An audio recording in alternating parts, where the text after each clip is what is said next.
T.J. Hooker returns next week at this time. Now a special presentation.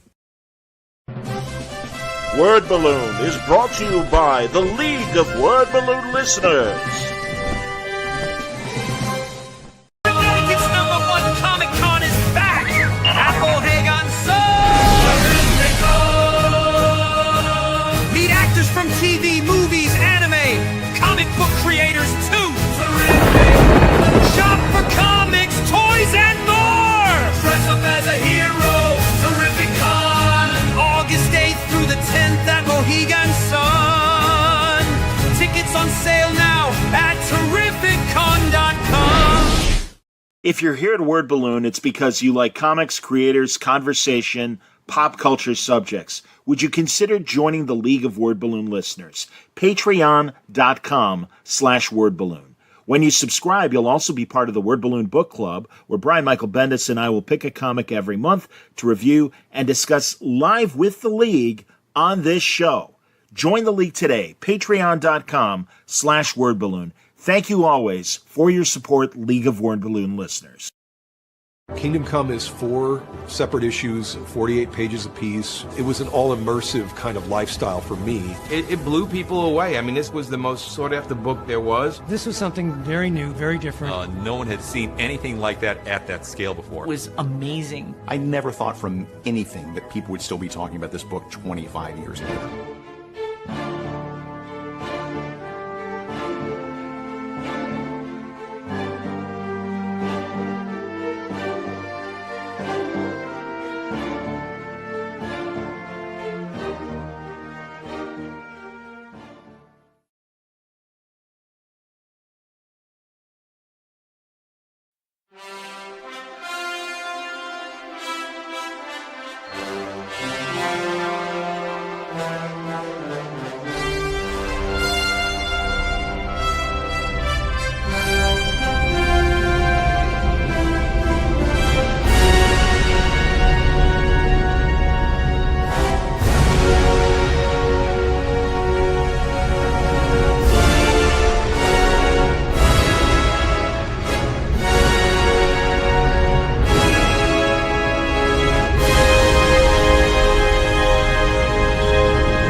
Welcome back, everybody. Time again for another Word Balloon Live. We're doing a Trek watch about episode 4 of Strange New Worlds, season 3, and that is the long. What's it called? The final. What was it? No, Wayne? this was the long frontier. Yeah, something like that. But it's the. If you're going to describe it, I can describe it. I was going for the title. Yeah. No. I was trying to think of it's a different title. All right, whatever. Thrilling Adventure Hour. Yeah. Oh, okay. I guess I was taking. Yeah. No. This was the Thrilling Adventure Hour. That's episode. right. That's right. Thank you. Because it deals with the murder mystery. Yes, of course. And we will talk about the murder mystery. There are La'an and fake Spock. Mm-hmm. And it started off, of course, with the idea that all the suspects work on a 60s show that obviously is a parody of the original series. And there you got Paul Wesley as Kirk, and there's the beautiful Jess Bush. And I forget Ortega's name because I don't pay attention to her as much. Shame on me. I know. Okay. Yeah, Long Frontier is the name of the fake show. Yeah. So real quick, and then we'll get into detail. There are parts of this that I actually did like. I've surrendered. This is the show that wants to play. Okay, we're gonna play. Aren't we cute and clever? Well, again, I wish there were more straight up Star Trek episodes, but in fairness, Long Goodbye, Elementary, My Dear Data, Bride of Chaotica, our man Bashir and Take Me Out to the Holosuite. We get these episodes. That's okay. But again, as I always say, when you only have 10 episodes, and this is and I'm counting the marriage or the wedding as the second gimmick episode as well, and we know we're getting, give me that dose of Vulcan, give me an injection of Vulcan so I can act logical. So that's at least 3, and I fear that there's probably at least one more, given that goofy scene with Spock and Patton Oswalt that they've teased. So anyway, I'll get into details, but go ahead, Wayno. I've talked long enough. No, I love the episode. When it opened up, I'm going, hold it. This is supposed to be the murder mystery. And I'm going, is this a different episode? Oh my God, this is going to be, I was laughing because he got the diction of Kirk down pat, where you don't enunciate the words properly. And when he said the word diction, oh my God, I'm glad I wasn't drinking at the time, or I would have done a spit take. I don't know. I just thought this was such a goofy episode. I loved it. And first of all, regarding the show, it's simple. Too easy. And even the dialogue was clunky, and that's fine. I kind of agree. I assume this is Larry Young, straight from the Dork Court YouTube podcast. He says they were mocking TOS because they don't understand it enough to make it a loving tribute. They've done 26 episodes, so they haven't earned the right to be this goofy. I kind of feel the same way, Larry. I like I said, I'm just slowly accepting they feel they don't need to have earned the opportunity this is definitely Larry. To do these parodies as much as they've done. It's just too many, man. It is, like he said, it's been 26 episodes, and from Hi Mom, Now I'm Human, and the musical and all this stuff. It's too silly. And I kind of hear what Larry is saying in terms of, and I wasn't offended by it, truly, I was not, but I kind of am interested in seeing a lot of the critics and young ones that are like, you're mocking the original source material a little hard. And I didn't mind the show itself, but I did think some of the other things that they put into even the characters of the murder mystery, it's like, wow, man, way to crap on Roddenberry. And some of it's true. Some of it is true. I mean, here, let's be honest. And I loved Anson Mount's character as the creator of whatever it's called, the long frontier or last frontier.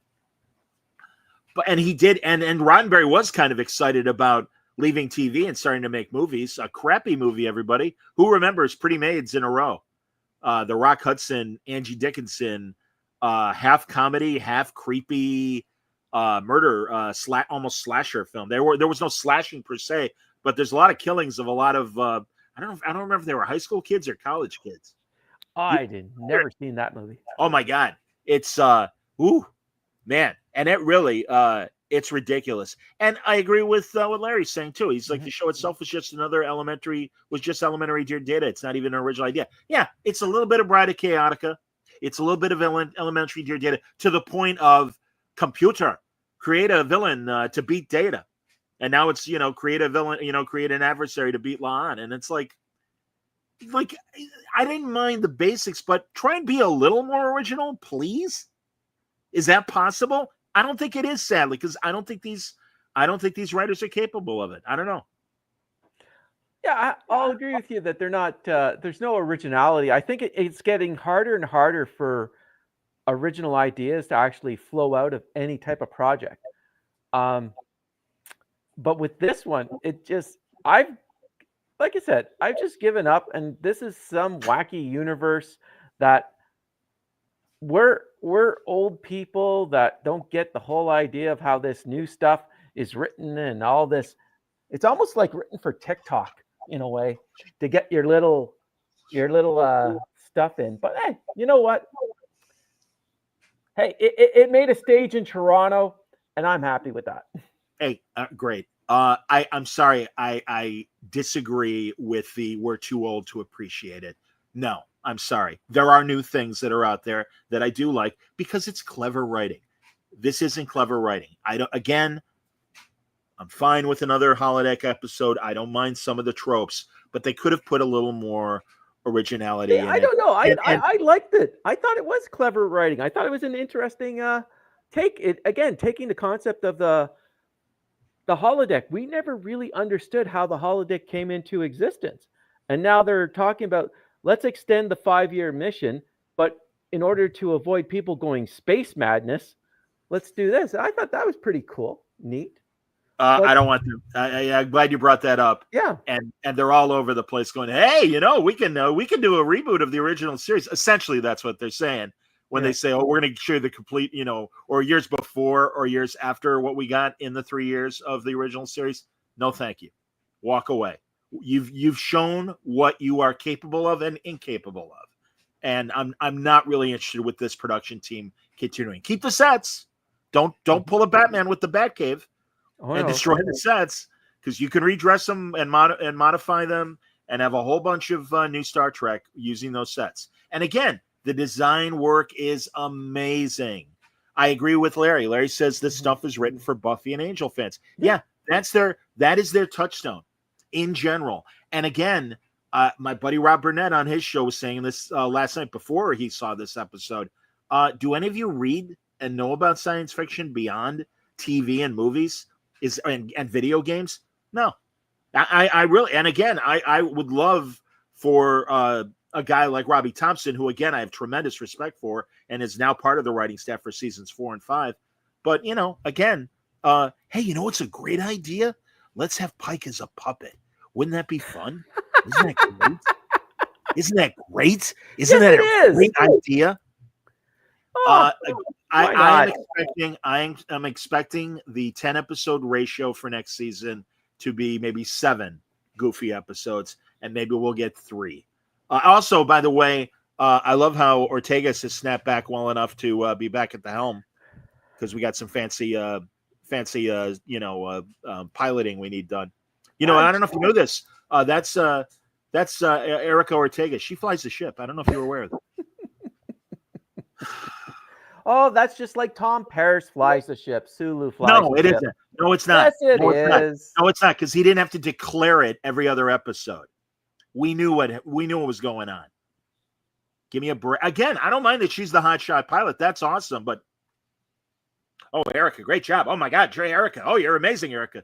Right. Why not? All right. She's good. I'd rather have Sulu at the helm, but that's me. So yeah. Erica has a catchphrase. Yes, that's exactly right. But it's such an awkward catchphrase. And also, real fast regarding Starfleet Academy, I don't even remember what Holly Hunter's character's name is, but it is awkward and rather unmemorable. Yes, I like that she is a Lanthan or whatever, Lanthanite or whatever, like Carol Kane. She's not full. She's a half. Oh, really? Yeah. Okay. Do we know what other species she's half? I'm assuming Terran because of the way she looks. Okay, maybe. Yeah, maybe. By the way, that's another thing about this episode. What's her name? Carol Kane's name. I can't think of it. What is it? Pelia. What's her last name? Oh, Pelia, not Pelia. Sorry, Pelia. And again, there you go, and it proves my point. We can't even remember. We can't even remember her Well, name. it's probably the pronunciation. I was saying Pelia, and it was Pelia. Let me peel you a potato while I'm talking to you. Hey, now. I don't know, man. But yeah, she's away. Yeah, you know what that means? We only commissioned her to be on like 4 or 5 episodes.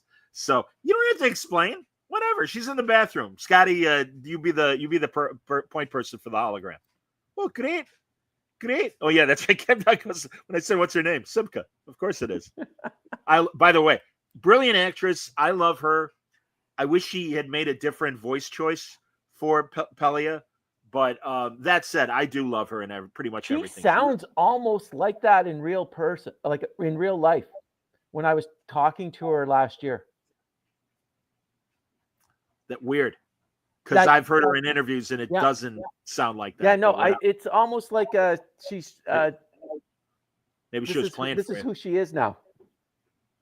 Maybe, I don't know. Because Kimmy Schmidt, she didn't sound like that, which is one of my favorite, more recent shows.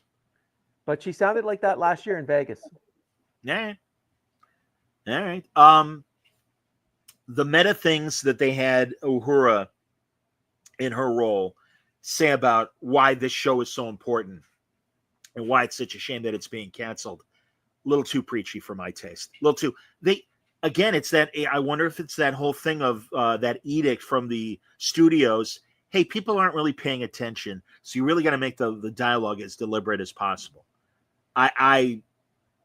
Whatever. I didn't care for it. I'm saying something really important right now, and it's like, yeah, you could have wrapped that up about 10 or 15 seconds ago, but okay. And also, was that a begging us, the people that have air, and forgive me for including you, Wayne, because you are liking Strange New Worlds than me. Yeah. So are they talking to me as someone that, hey, you say we don't understand Star Trek. We understand Star Trek. Listen to what Uhura is saying right now, because we clearly understand Star Trek. Like I said, I think the problem with the new Trek is it lacks the input from the great science fiction. They weren't even great science fiction writers. They were just science fiction writers. The real great one was Harlan Ellison. But it actually had like people that wrote science fiction understand the concept of it, where this one is just I think, like you said before, I think these people just come out of like soap operas or dramas, and because they don't have that the science fiction aspect to writing, it's losing that part in each of the episodes, and we're not seeing that because a lot of stuff on TV is just drama or comedy, and it's not science fiction. So that's what they're basing their hiring on is, oh, this person did really well on this show. Oh, it'll translate well with ours. But the problem is you're dealing with the core aspect of it is a science fiction. So it'd be nice to sort of ground it a little bit in science fiction. But that's why I'm not joking when I said I've given up on trying to like canonize this and that. You know what? If you tell an episode and I get a laugh out of it, okay, you've done your job. This is what you want. This is the audience you want, is someone that doesn't have the basis of any Star Trek previous history. You just want to reach a new audience. You just want to have people enjoy it. Okay, I'm there. I think their choices are as misfiery when they misfire as the Snyderverse was. Yeah. And but this is my take on all this. And you're going to, and again, they've had their decade of making, and certainly when they wrap up, if they aren't given the extension, they've had several shows and over 10 years. Time to go away, because this is what you're giving us. And it's kind of a misfire in the way that like the Star Wars shows that don't work or the Marvel movies that don't work are misfires. And I don't think they give enough to the original base of fans to make us want these guys to continue. And also, I mean, you mentioned obviously, the people they're hiring are more comfortable writing soap opera and teen drama. And again, anomaly schmomily, nebula schmebula. I mean, they barely will touch on some sort of science fiction idea because I don't think they're capable of it. And I will respectfully disagree with you that you're right. Harlan Ellison is a master, but Frederick Pohl was a master. He's the original creator, I believe, of the Gorn. Okay. And Richard Matheson and the guy who wrote Robert Bloch. The guy who wrote Psycho. I mean, so like, no, 60s Trek had a lot of literate screenwriters. Oh yeah, sure, yeah.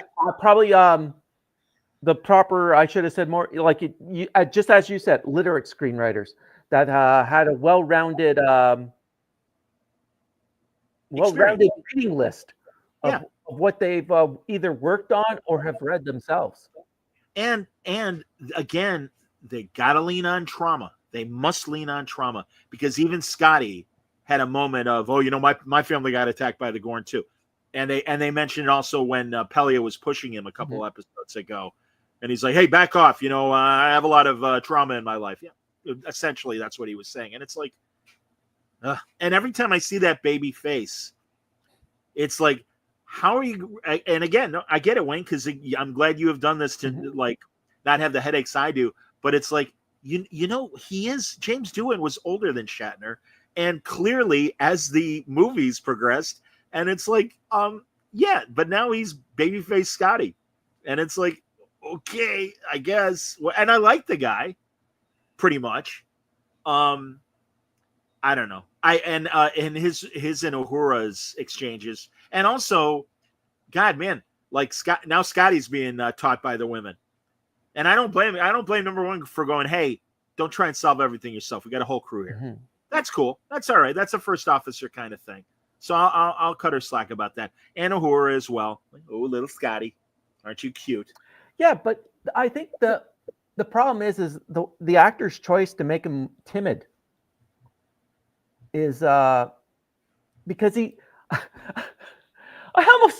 like a little squirrel or gopher at times, the way his body movement, and it's like it's either a choice or he's directed to do that. It's not.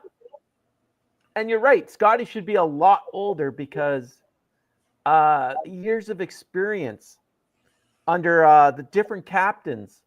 But again, it's just with my problem with Scotty is it's just the body posture. I find him too much like either a bunny rabbit or a squirrel. Like he's just very timid, and I like the times when he's under pressure, he thinks of really quick ideas. But sure, it's just the bunny aspect. I'm just going. No, and again, they're telegraphing this. We get it. We get it. Buried under that self-doubt is a genius. Mm-hmm. And that's fine. But again, well, and also it goes back to my ageism thing, where this is where you could have cast a middle-aged guy who's been a career Starfleet guy and been like, oh, no, I'm on this ship now, lass. Don't worry. I know what to do. And also even like, hey, I've been this hot, much like O'Brien, have him be this hotshot transporter operator that graduates to chief engineer and everything. It's like, yeah, okay. You could have done that. Yeah. And also I think it would have been fun to see a middle-aged Scotty fight with Pelia. Don't tell me what to do, lass. I've been on enough ships myself. Some kind of stuff like that. And then her in a very Latka Simka kind of taxi sort of way, have these two people flying at each other with their accents and stuff. So I don't know. We'll see what do you suspect maybe that obviously, because the obvious plan is to make Scotty eventually the chief engineer, maybe Pelia will die either by the end of this season or the beginning of next season or something. I don't think they'll kill her off, but she'll get bored and want to move on. She has all her little trinkets. She wants to open up her store again and to collect things because I think she'll miss all that stuff.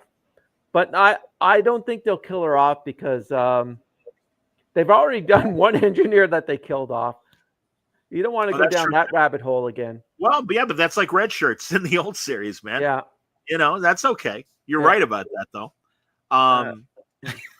Larry goes, everything about this show is what. I know it is. And you know what? Again, Larry, if you see my movie collection, you will understand why I have given up and just embrace it and just enjoying the ride. Larry gets it.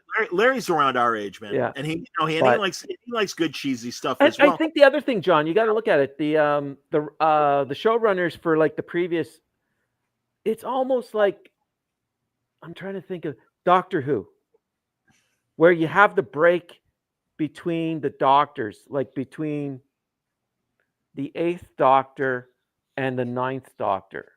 Where the wilderness years, the different showrunners, the concepts, the different showrunners. Yeah. And where there was the not Revelance. Revelance. Remembrance of the Daleks? No. I was thinking the McCoy episode. No. It was they looked at the past and treated it as important. And they kept it in. Ron Moore. When they Rick Braga, You look at the new stuff that came out, TNG, DS9, Ira Bergman, and Voyager. Ira Bear, Yeah. Rick Berman, Yeah. Bron and Braga. Forgive me. And Ron Moore. Like, you look at these guys and what they did with those 4 series, they paid homage to TOS. They took it seriously. They brought in the concepts. They have, like, I think there was a few writers that were from TOS on, but it doesn't matter. They knew what the concept was, and they stayed within the boundaries of it. Going to the future, we got guys that go, you know what? They don't care. We don't care. We're just going to do TV. Right. And that's what this is. This is just TV. We're just going to slap a label on it. And call it Star Trek. It doesn't mean that it's Star Trek in the sense of what you look at what happened in the past. What it is this is Star Trek. It's name recognition. It's like new Coke. It's Coke, but it's new, and it's crap, but it's Coke. But no, it's all this is name recognition. And what they're doing is they're just branding. They're just using name branding to try to capture an old audience and bring in a new audience. But it doesn't mean that they're actually paying homage or oh man, it begins with an R and it just and not reverent and not reverence. Reverence. Paying reverence to previous track. They just the story you told about how, was it Akiva that had no idea that Enterprise used a song as the opening theme, and he was thinking of using I didn't hear that. I thought you said there was something about he didn't know about Faith of the Heart being the theme song for Enterprise.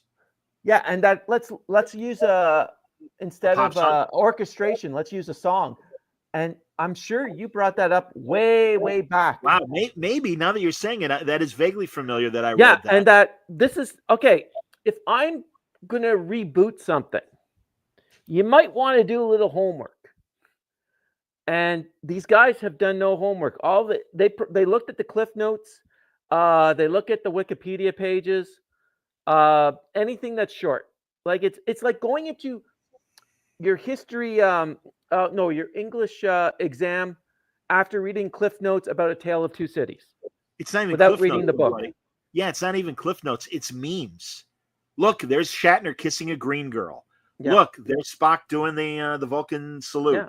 Beam me up, Scotty. They flashcard knowledge of Star Trek. No depth whatsoever. No, and there is none. I agree with you. There is no depth whatsoever. There is no canon.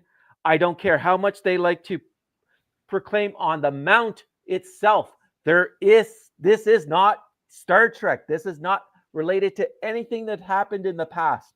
This is its own little thing. It's its own little bubble. It's like the Fantastic Four movie, which we may discuss later. This is its own little universe that's totally different and has its own set of rules, its own set of history. It's like the J.J. Abrams is the Kelvin universe. It's its own little thing, but that actually felt like Star Trek. Yeah, but also they told us this is a parallel universe. Yeah. Don't worry. Your old Star Trek is still there. It still matters. And other than Spock traveling to this new universe, we're not going to mess with it. Do not worry. Because this is the divergent point. And they could have made that kind of declaration of some sort of, I mean, I suppose maybe you can look at that episode from the second season where La'an and Kirk are in Toronto as a divergent point. Yeah. Therefore, everything that happens there is different. But again, I would have preferred it just declaring we're a different universe. Because it comes down to egos too, John. They're not going to admit something that, I'm the showrunner, not you. How do you know? Yeah. No. This is no choice. I swear to God that these guys are like, look at my credits. What have you done? Well, I can't listen to you. So, and again, you know what, dude? Think what you want. It's not a duck. It's an alligator. It ain't walking and quacking like a duck. It ain't walking and ain't quacking like a duck. So and again, that's how I've started to enjoy this a lot more, is that I have dropped all the canon, all the history, and go, okay, like I said, am I laughing? Am I enjoying the episode? Am I enjoying the performances? These guys are trying to do the best with what's given to them. There's no doubt about it. It's never, my complaints are never about the actors. And truly, I know I have talked to all the actors on Strange New World, and that's not a lie. I'm at the Star Trek convention every year. They're having a ball doing this series. Like, the more gimmicks they can do, they're just loving that stuff, because they don't get a chance to do that stuff in any other regular series. Now they're having, it's like fun. It's going to work and having fun for a change, as opposed to going to work. Okay, what are my lines? Yes. Okay. So this scientific blah blah blah blah blah blah blah blah blah blah blah. Okay. Right. Or, oh golly geez, Captain Kirk. I think I don't know. It's just I get that. Yeah, I get what you're saying. Honestly, I think the fact is because they're having so much fun, that and you can see it in the performances. They are enjoying each and every moment of this nonsense. No question. Honestly, having been a theater kid through college, I get it, because I bet these episodes feel like what it did when they were training to be actors, and all the various improvs and other theater acting games that you play to learn how to build character and build moments in your timing and all that. So no, I absolutely respect all of that. I just wish it was a 20 to 25 episode season, that it would be, all right, our man Bashir, that's great. It's a little diversion from the Dominion War. We'll get back to it. Same with the baseball episode on DS9. Oh, all right, Bride of Chaotica. All right, it's a little bit of fun. Again, I think a little more science fiction in Bride of Chaotica, and even, well, not Bashir in that case. So, that's funny. JD asks, was Anson Mount playing Isaac Asimov? It looked like it, maybe to a degree, and I'll throw the picture back up. But really, this was kind of, and again, I wasn't offended, but I have heard and watched some of the critics that normally love Star Trek are like, well, that's kind of rude to Gene Roddenberry, wasn't it? I mean, really, that, he's kind of a hack, and that, the studio fired him and stuff. And it's like, well, they did kind of fire him, obviously, or pushed him aside after the first motion picture. So, and again, brilliant thing creating Star Trek, but, God, now I'm blanking on some of the failed pilots. Well, the Quester tapes, which I found, by the way, everybody that loves your Roddenberry and wants more cool Roddenberry stuff, he in the early 70s, he made a movie called The Quester Tapes with Robert Foxworthy and Mike Farrell and Lou Ayres. And essentially, it is like creating a Data-like android, and who takes on real human form and is trying to learn the ways of humanity. Robert Foxworthy plays Quester, the android. Mike Farrell is kind of his buddy that is helping him out. And it is very obvious that when it came time for Encounter at Farpoint, Quester was in Roddenberry's mind creating Data. No question about that. No question. Well, it's on the Internet Archive. You can find it there intact. So if you want to watch some free Roddenberry. I love Spectre, his failed pilot with Robert Culpin, Gig Young, and Roddy McDowell, which was like a supernatural detective that we were going to follow. I'm sorry that didn't get made. It would have been a good show because it was a great pilot. The Earth 2. That's what I was trying to think of, Wayne. I think it's Earth 2, but it had John Saxon in it. Right. One of them has John Saxon, and one of them has Alex Cord. Exactly. Yeah. And it's following a guy that's cryogenically frozen, if I'm not mistaken. I have them downstairs in my my DVD collection. So, and again, Larry says, of course, he was supposed to be Roddenberry. Some great comments here, and I'm glad. Hey, listen, push back, kids. If you like, I mean, again, I'm thrilled that Wayne liked it and everything. Mario says, hey, I liked the episode, especially like Anson Mount, but I thought it ran short on time. I didn't think so, but whatever. I don't get commercials up here because I did subscribe to Paramount Plus because, but I don't get any commercials, so I don't know how I'm short assuming it is. Mario is watching it without commercials as well. Our buddy John Price says, I just finished the episode. It wasn't as bad as it could have been. All right. And then Stanley asks, do I think this is destroying Star Trek? No, absolutely not. No. Every bad mistake that a studio makes is always 2 years away from recorrecting if they want to pounce on it. And I think we are in the environment where, we screwed up. All right, let's look at the mistakes. Well, we won't admit them to the public, but let's look at them and let's see what we could do better. And that's, again, why I think it's necessary for these guys to go, because I don't want them to get the false sense of security of, well, they're certainly loving all this gimmick stuff. Let's give them more. And I'm really looking forward to the episode count of straight Star Trek Strange New Worlds next year and how many gimmicks. And God only knows what we're going to get with Klingon spitball fights, I assume, in Starfleet Academy. I have no idea. Teacher, they are giving me dirty looks. I have no idea what the plan is. Get the backlat out and just... So, by the way, when Larry and John do their reviews of Star Trek, I am a big fan, and I can't recommend the Dork Court YouTube channel in general. Johnny has a newborn in the house, or at least a 1-year-old or whatever, so it's harder for him to get on the show. But when Larry and John are together, I love when they talk, and occasionally they've been on Word Balloon to talk Star Trek with me. So, anyway. All right, let's get to the embarrassing part for me. And ladies and gentlemen, there it is. Boom. Bow chicka wow wow. He gets more action than Kirk. Again, Wayne, before we get to this specific relationship, this is where they blew it. I'm going to sneeze maybe while we're talking.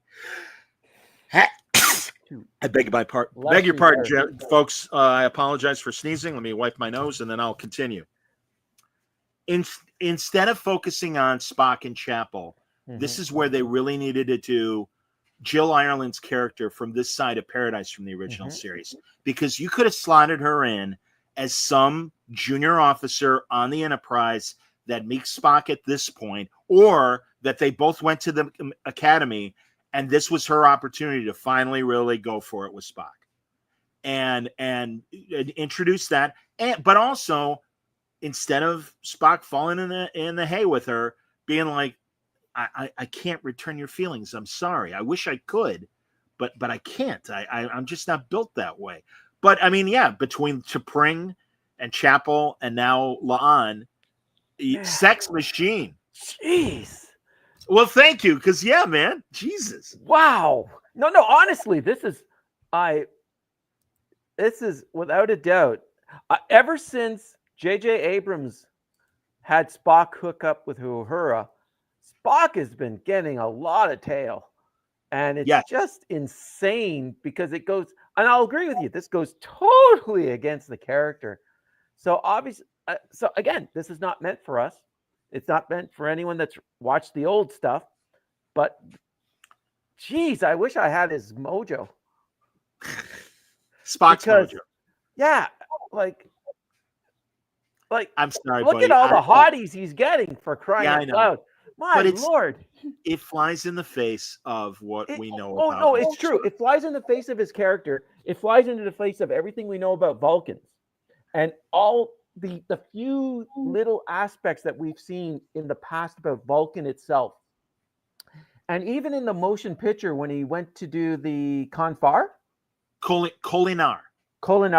where to totally strip all emotion from him, finally. And then he gets the message from V'ger. The V'ger pulse coming in to go, hey, I'm coming to destroy you. So, but no, it's just... Is that how V'ger talks? Is that how V'ger talks? Yeah! Hey, how you doing? Listen, I'm right out of this galaxy. I've traveled the universe, and my arms are tired. Who am I? What am I? I'm having trouble. Can you help me? Yeah. But you look at it, everything, all the aspects we've ever seen of Vulcan is a very stoic society. Yeah. Well, very stoic. But it's not saying that they don't have emotions. They learn to suppress their emotions. Right. And they actually have a procedure to totally strip their emotions from themselves. So ever since J.J. Abrams brought us the, hey, I like it, Ahura Vulcan, truthfully, ever since they've done that. Now I like that Spock is talking like Chico Marx. Hey, I like it. I like it at Ahura. I like it at Ahura. But no, ever since we've had that modernization of what Spock is, and I don't think it goes back to, oh, I've seen him cry. I think it just goes back to that they don't truly understand what a Vulcan is. And again, like you said, no one's watched the previous episode. I'd love to hear what Mark Bernard, but he did Picard, so it wouldn't even count. Oh no, dude, I swear to you, the time will come where I am at a convention with Mark Bernardin, and I will sit down with them and go, all right, dude, seriously. After some wobbly pops. Lay this out for me. It's true. It's and I'm sure I won't be able to talk about it, but I just want it for my own sanity. And this, I agree with you. I totally agree with you. The treatment of Vulcan in all of these series, even the reunification of Vulcan and Romulus, and I don't know. It's almost like they can't wrap their heads around that you can create that a character can be emotionally unavailable, and that only in an extreme, or when he's going through Ponfar, where the emotions actually come through, or is the Gerald Ireland episode when he was thrown back in time, and that he was thrown. No, that was with she did the Kodak commercials with James Garner. Oh yeah, all our yesterdays, Marianne Hartley. Yes. Yeah, so he's thrown back in time, where that was primitive Vulcan. So he was reverting back to his primitive. Yes. He was regressing back to his primitive values, his emotions, and that. So you're dealing with a species that has learned to suppress their emotion, and it's almost like the writers cannot understand how to write something very interesting for a character that they can suppress their own emotions. And they're going, I can't do this. Hard. It's too hard. It's too hard because I just come off of when Johnny was dating Ellie, and she was also dating Harry at the same time. So I don't think that's all I know how to write. And that's how they. Yeah. That's Betty all they know how to write. All they know is Betty and Veronica and Archie. Yeah, and it's just that's all it's unfortunate. It's truly unfortunate that they can't write aliens. Buffy, Angel, and Spike. Yeah, it's just they can't. I agree with you there. So that's why I said this is a totally different universe where the Vulcans bang whenever they want to bang. Well, because I would imagine that once a relationship is established, Vulcans get down. And by the way, I love that this is the sex talk, Vulcan sex talk part of the show. But because truly, no, I've heard other people talk about. Rob Burnett talks about this all the time. And he goes, "Hey, are you kidding? Vulcans probably are amazing at sex because of their thought process and precision." And it's like, yeah, I kind of get that. But what I would say is because they trust another person in the relationship, they allow their emotional guards to go down. Yes. But it is still, and there might even be a bit of not regret, but self-consciousness post-coitus, if we keep it clinical, and be like, yeah, man, I'm sorry I went so crazy last night. I didn't mean to bring out the whip, or the whipped cream for that matter. But I really feel sorry for Lon because this is just a rebound. Well, I hope not. I think it's more genuine than that. I really do. I know, but it's going to be a rebound. But it's just because they're gonna make it a triangle, then they're gonna make it into a square, and then it's going to be a pentagon at some point. A square. They're going to go through every geometric shape that you can think of to describe these relationships. Do you expect a Dr. Corby Chappell conversation of, wow, Lon and Spock are really getting close, and Corby going, all right, wait a minute. you don't want to be with him anymore, but now you're kind of jealous that he's with La'an. You're right, Wayno. God bless you, son. If it happens, you remind me of this moment, and I will absolutely give you credit because again, this is all these people know how to write. I know. Keep going. That's great. Write another few pages like that. That's wonderful. No, again, I agree. That's why I said, it's like when I left the government. I took all my knowledge, I wrapped it in a ball, lobbed it into the garbage. I did it here. I took all my knowledge of Star Trek, wrapped it in a ball, all but net, only net. Because that's the only way you can it's the only way you can actually go through this and enjoy it. Because when you look at it, the only show that has nailed the whole Star Trek concept, philosophy, the relationships, even the storytelling is Prodigy. Is the only show from start to finish that has maintained the integrity of what old Star Trek was, and no other show. Lower Decks was just it's a Rick and Morty ripoff. Yeah, it's a parody. It's like Orville. It's just a parody. But you look at Star Trek Prodigy, it is without a doubt the best Star Trek show of the new Trek, and it's not a kids show. I know it has the annoying. Rock. You don't like the rock guy girl. But as she got older, honestly, that second season, you could tell that the kid matured. Yeah, and she's much more believable saying the techno babble they had her say, in my opinion. And the characters, like it appealed to both adults and kids, just like a Looney Tune cartoon.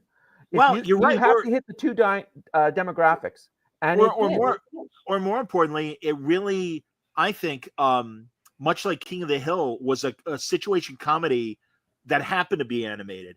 And that's the thing. I think Prodigy is real Star Trek that happened to be animated. Now, I know Larry's a big Lower Decks fan. I do think as the show went on, it got better. And also, they certainly handled Star Trek history with more reverence than it did. And okay, so Larry says he's teasing you, saying, so this episode was fine, but Lower Decks is a parody? Why, I understand. By the way, Mario had a great line. Where the hell are you, Mario? Here it is. Spock. Interesting. Yeah, his prediction. Spock is going to go dump La'an, and then Grandpa Khan is going to show up in an adventure. Again, I hate using the name, but it's true. Hey, guess what, kids? I just kissed Susie Hitler. And truly, I don't mean to diminish La'an's character. Because, God damn, all right, I almost swore again, Wayne. I'm trying not to swear. But I honestly, La'an's character has absolutely grown on me. And I know you're a big fan of Christina Chong because you've had the pleasure of meeting her in person. And I get it. No, I get it, man. She's a charming, clearly her charm comes through. And I appreciate her emotional arc. Yeah. I just wish her name was not Noonien Singh. And I'll agree with you there, because that's the member berries. Sorry, and I know Wayne. Sorry. Let me get it out. It makes no sense. It makes no sense that Spock now in the original series encounters Khan Noonien Singh and has no recognition of that name of, hey, didn't I used to bang that girl? Didn't I used to bang a girl named that or whatever? Feel free, excuse me. Yeah, no. Again, did you? It's just a member berry. That's all it is. It's the South Park member berry. And it's stupid. It's cheap. It's cheap. Writing. These are every time, and I would say that about Roger Corby as well, although I kind of understand because there's an eventual through line. They could have literally just been like, I have to leave the Enterprise whenever they want to do it.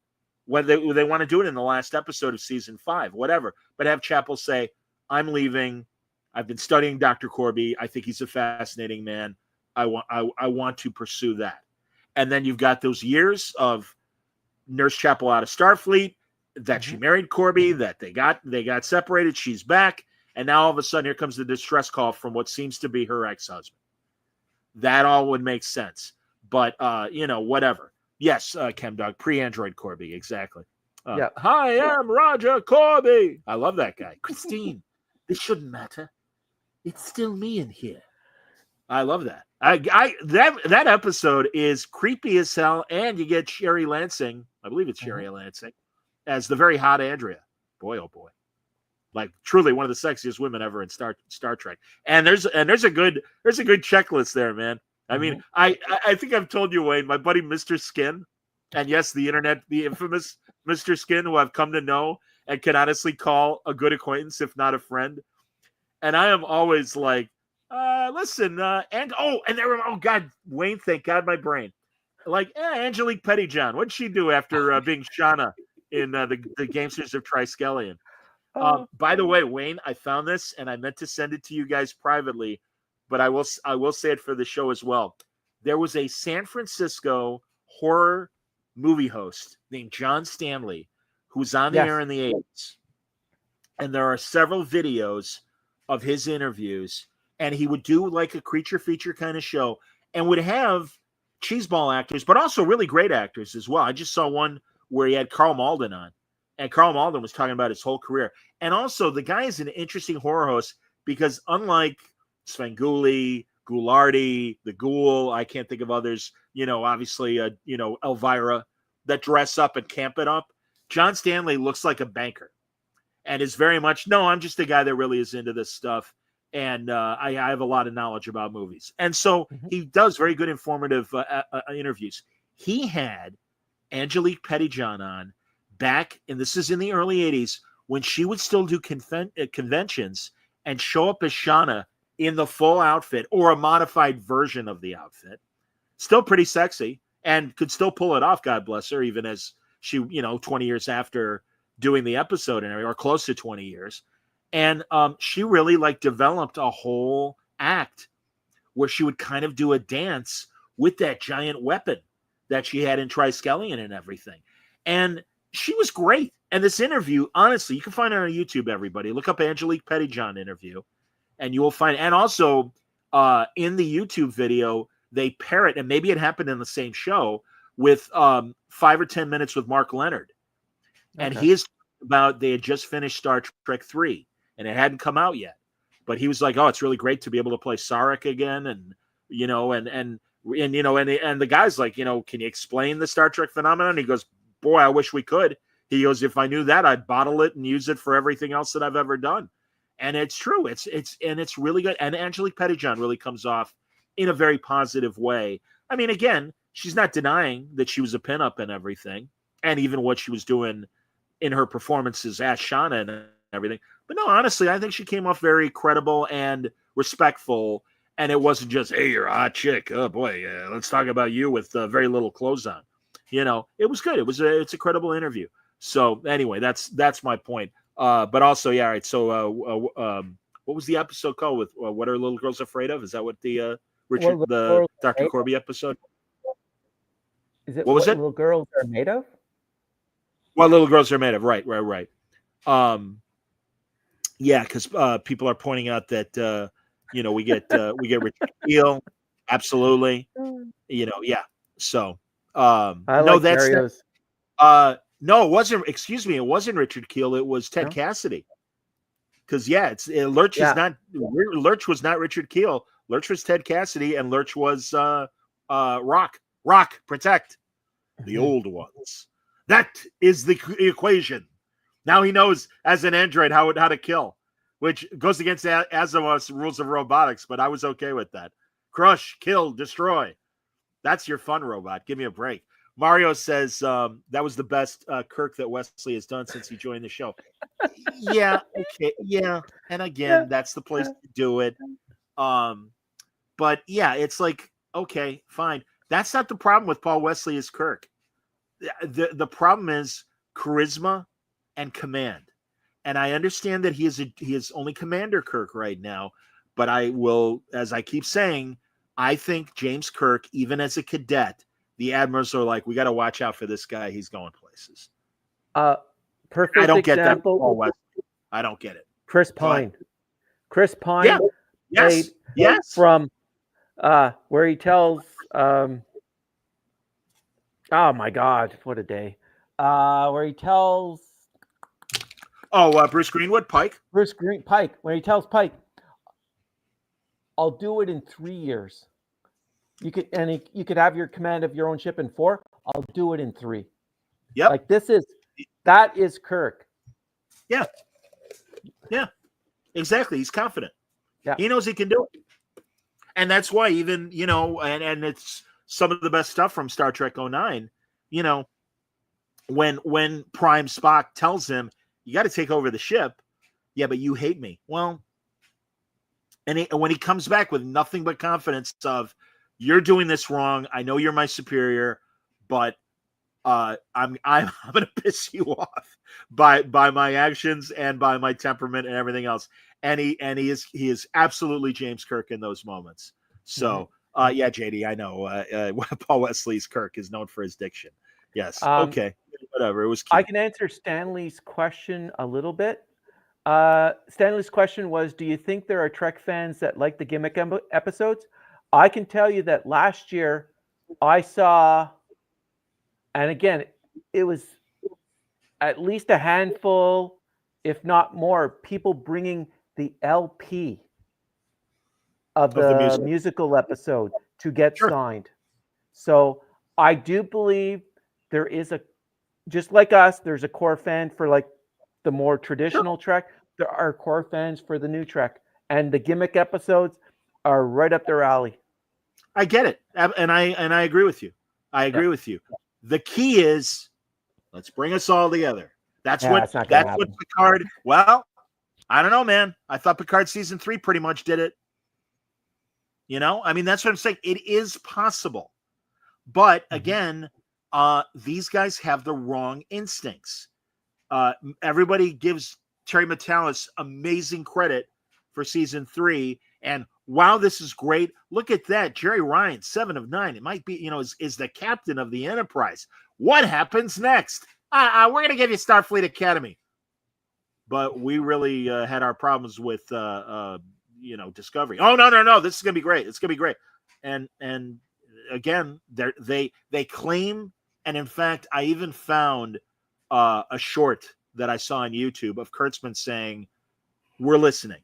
We are listening. We listen to everything. We listen to the positive. We absolutely listen to the negative. We're listening. I don't think they are. I think they are doing their thing.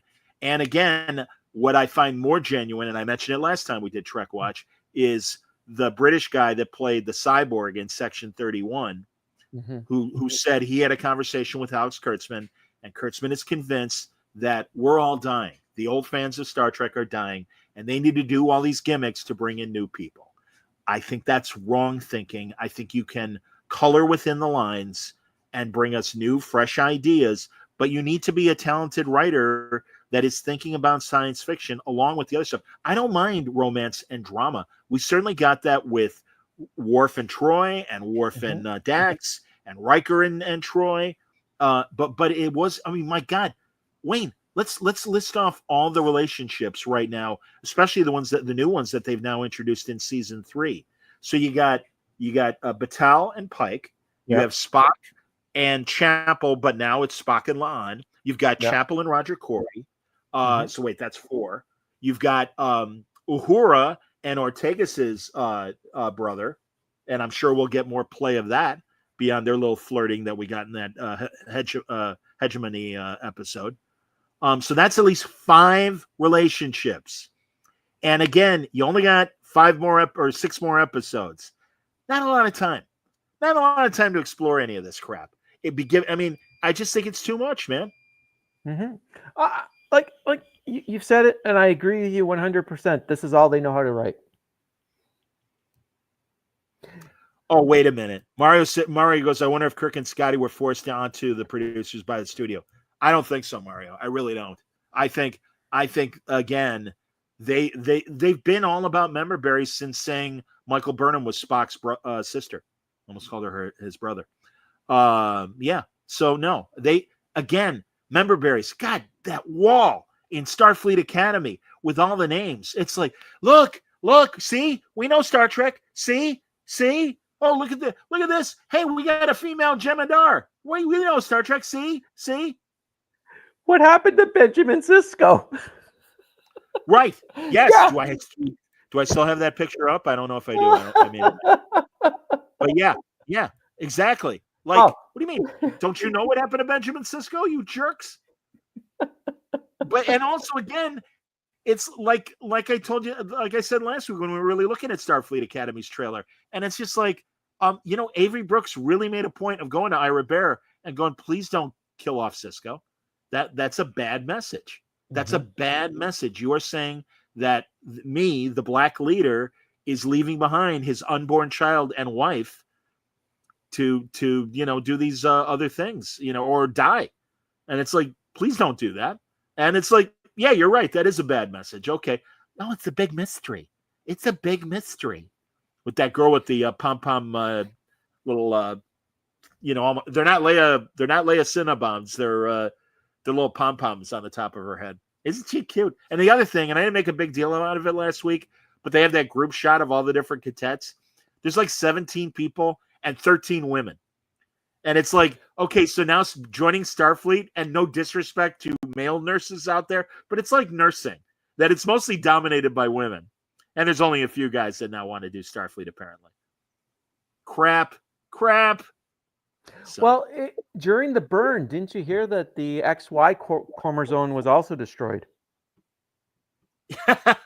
with the scream, that kid. Yeah, that kid. With his canary cry. Oh my god. That pushes science fiction way to an extreme. Yeah, you're being very kind calling it science fiction. Yeah. Don't you see? Isn't it sad that it was a frightened little boy that caused all the dilithium to go in there? No, it's stupid. It's really insultingly stupid. Yeah. And also, again, because all they know is, I think I remember hearing Scotty say something about dilithium. I think that's what powers all the spaceships. Really? Well, it didn't power the Romulan spaceships.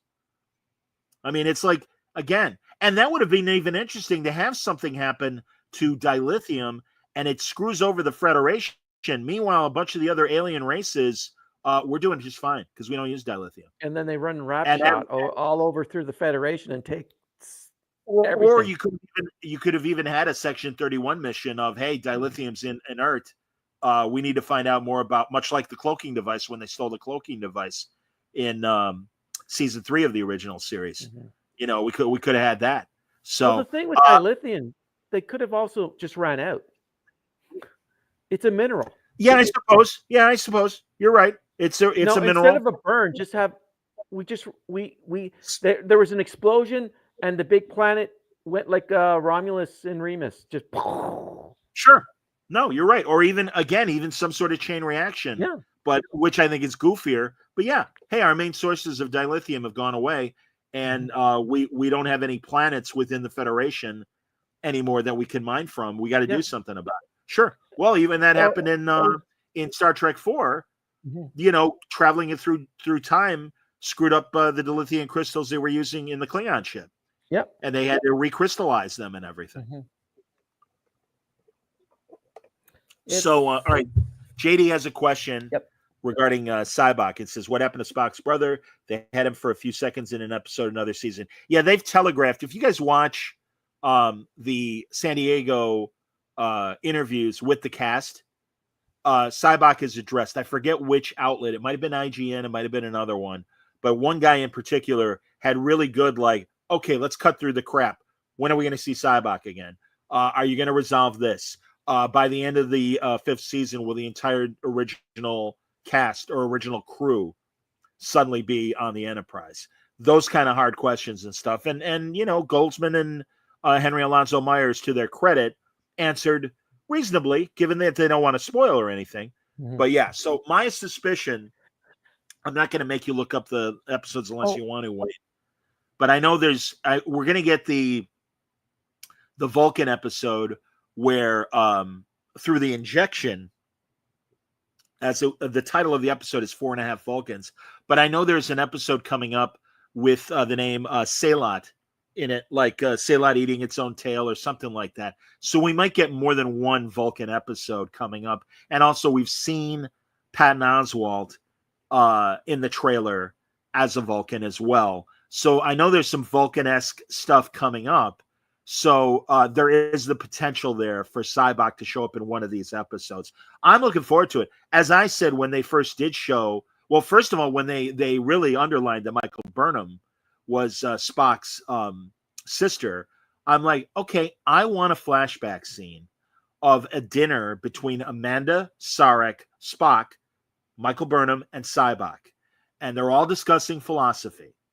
And all of a sudden, Sarek and Michael Burnham are, kind of crapping on human emotions versus Vulcan stoicism. And all of a sudden, Amanda and Cybok, being the more passionate Vulcan, are defending humanity and emotions. And Spock is like at a tennis match. He doesn't know exactly which way he should go. And my point was, make Cybok matter. I'm thrilled that Lawrence Luckinbill is coming to the Vegas convention, as Wayne told us, or told me off the air. I'm not sure. But, it's like, okay, this is an opportunity to expand this character and really give him more to do. I never blamed Lawrence Luckinbill for what they gave him, and I think he did a hell of a job with what they gave him. But I don't understand their inability to read beyond these characters. There's not a lot of Cybok material out there, so there is an opportunity for them to really, do a great job. And I'm hoping for the best, but I don't know. These guys really haven't shown themselves. Mario says this show would only work. This story would only work if Burnham saves the day and everyone else stands around praising. Yeah, I hear you, man. Wayno, before we get to you and your answer, I wanted to put up what John Price wrote. And he wrote, I never understood why Kurtzman continues to believe he's bringing in the young crowd with these shows that are stuffed to the ass with member berries and ripoffs. Yeah, that's how he thinks they are serving us older people, is with the member berries. And it's like, no, that's not enough. And also, you're using them wrong. You can make new stories and new ideas, but color within the lines. Go ahead, Wayno. What do you got? Sorry, I had something that I had to take care of.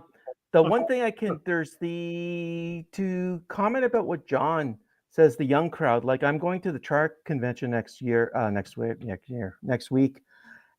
this week, this coming next week. Yeah, it starts Wednesday, and I can honestly say there are young people that are there, but it's predominantly older people that are in the crowd in that. So, because they can afford it. I mean, they can afford.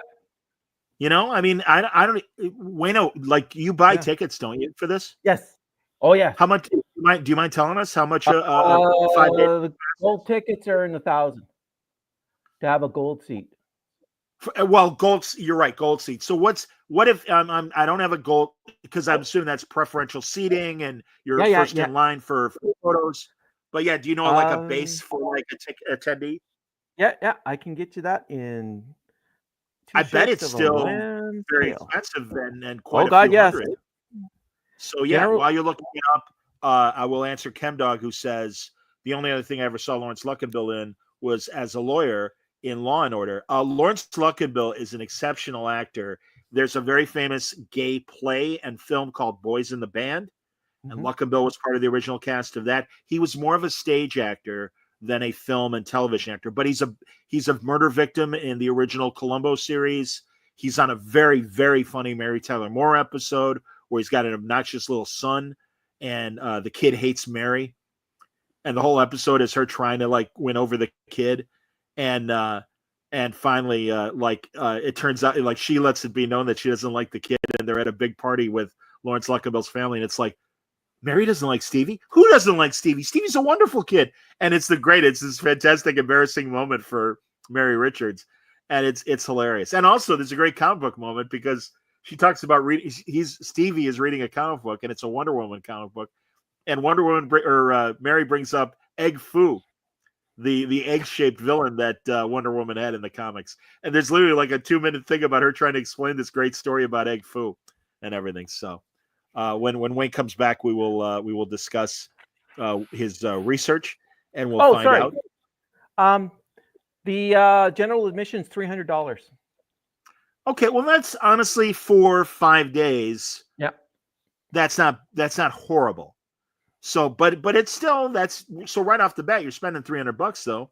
You got to fly to Vegas unless you live there or a driving range. Got to find a hotel, and and again, thank God it's Vegas, so you can probably find cheap digs if you need to, and you don't want to stay at the Rio, whatever the hotel is called now. That it's at the Rio. It was, but it's it's still called the Rio, but it's run by Hyatt now, so I can at least get my Hyatt points from it. That's great. That's excellent. So, Wayno, tell us about the con. What all right, what panel are you looking forward to? Boom, boom. So and what photo ops are you looking forward to? The Captain Proton photo op with Queen Arcaria? Arachnia. Sorry. You're really letting me down, my man. But go ahead. Words. I don't care. You don't. I'm messing with you. Care, Keep sir. going. That they're going to have the entire cast for Voyager, except for Beltran. No. Would be my guess. No, it's the blonde, the little blonde. Trill? Oh, Kessa, of course. Kessa. Yeah, just Jennifer Lean. Yeah, she doesn't do cons. But No, everyone else will be there. Real fast, that's a tragic story that people can look up on their own. But it's kind of like Aaron Moran about how things have really gone downhill for her. So who did you say instead of Jessica Lean, or Jennifer Lean? It's the entire cast of Voyager is going to be there. Yeah. So all 7. So, okay. And that's going to be one photo op. Creations expanded the convention to include the cast from Resident Alien is going to be there. So that's interesting.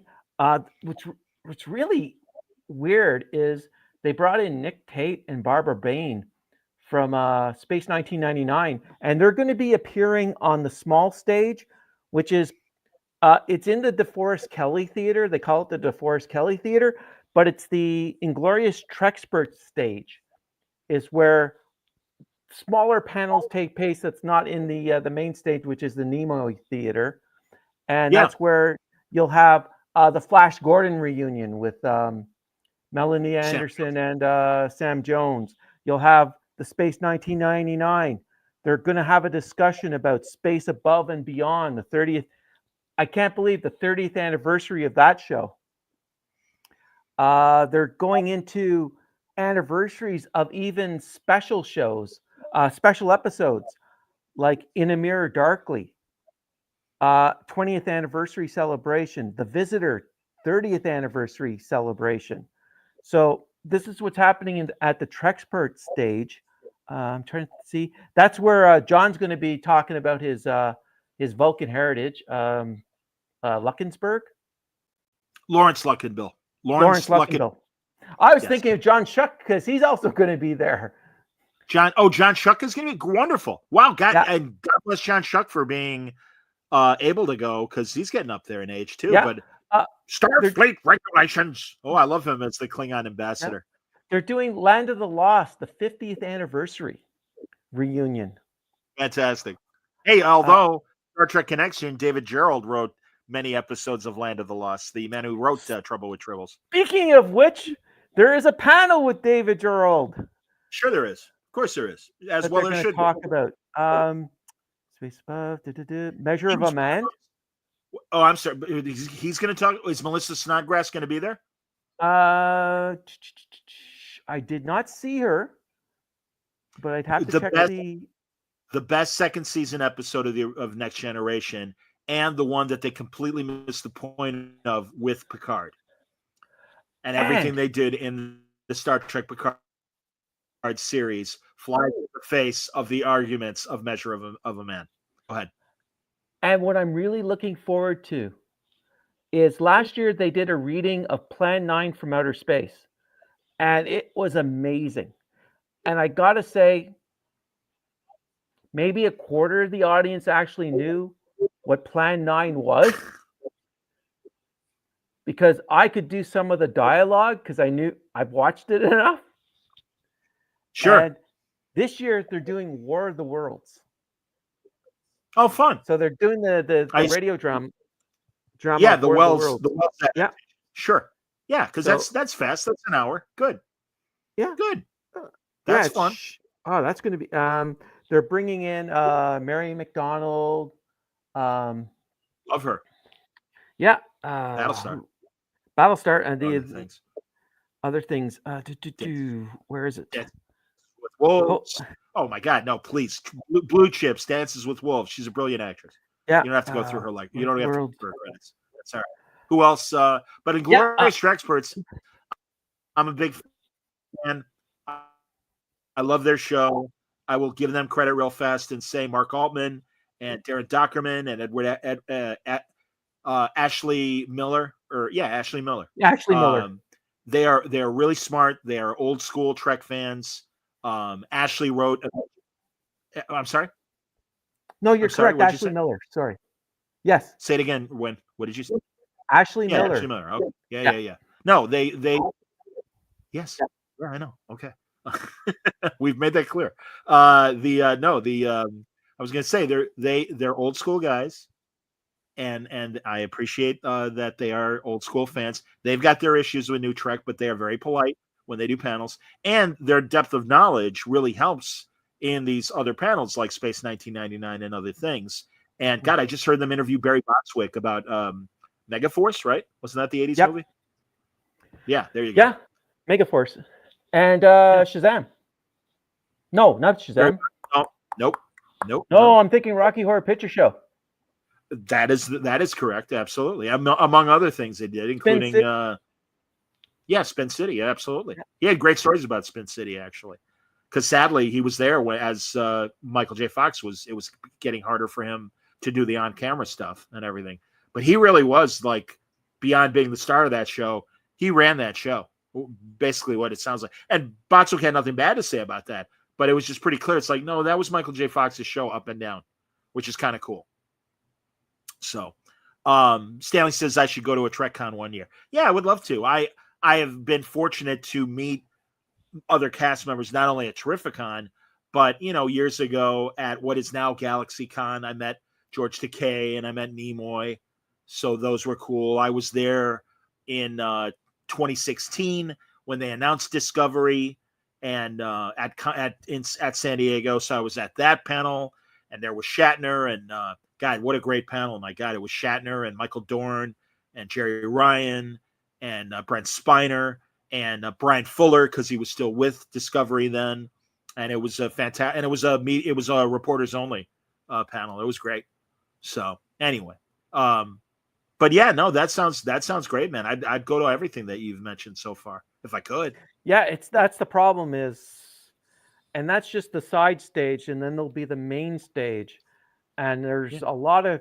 It's like every other con. There's always conflict with trying to get everything done. I get it. We all know I like to dress up, so. Do we know are you gonna wait until your photographs come in and then we'll see what you were dressed up as? Yeah, see. Actually, I can tell you, I'm going to be dressing up as Trek Watch Red Shirt Wayne, because I have my hat, I have my red shirt with the emblems from the opening of Trek Watch that we show every episode. Yeah. I am doing the Captain Proton. So I am trying to find, I'm either going to have to wear my Maleficent horns, but I'm really having a hard time finding a skull cap, because I want to dress up as kind of like Dr. Chaotica. But, and then I think for Resident Evil, I'm going to do that. I might pick up an alien head and do an alien thing. That's like cool. Alan Tudyk. So yeah, no, people. Well, I hope you get a photo. I'm sorry, keep going. Sorry. I didn't mean to. People kind of expect that stuff from me, especially some of the stars that have seen me over the years. What are you gonna do this year? I know Ethan Peck asked me once, because I saw him in Toronto, and I had to get some signatures for some friends, and he said, "So, you're not dressed up?" I'm going, no, I'll do that for the TrekCon. I said, "Oh, so what do you dress up next week?" Well, I can't tell you. It has to be a surprise. Oh, come on. No. That's great, man. No, that's good. He needs that. Absolutely. No, you don't get everything. You Like get last year, I well. dressed up as Peter B. Parker as a Starfleet officer with a tardigrade as the baby. Hilarious. And I had the My favorite- carrier. I had the carrier for the baby. I had the really bad hair. I had the pink bathrobe. Trust me, these people do remember me. That's after beautiful, they've man. seen me. My favorite is when you were Rick Sanchez from Rick and Morty. It all depends. I was either the Wrath of Crazy Rick Rick. or just Rick. Sometimes Okay. there's the first time I was just Rick, and then I was evil Rick when I had the black shirt on and an eye patch, and then a subsequent year I had the Wrath of Khan necklace. I wore the sunglasses, and I was the Wrath of Rick. I'm slowly catching up with season 8, the most recent season, and I've enjoyed everything I've seen so far. Yeah, the season finale will kick you in the head. Oh, interesting. I will say that I am surprised that losing, was it Dan? Who did not Dan Harmon, the other guy? Justin Roiland.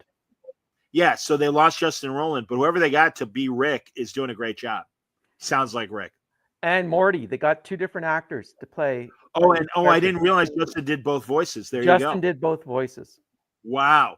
Well, it's great. And again, there's plenty of it's like The Simpsons. There's plenty of writers. Yeah. So not that Matt Groening ever left The Simpsons, but it's like, no, other people can write this stuff and write it quite well.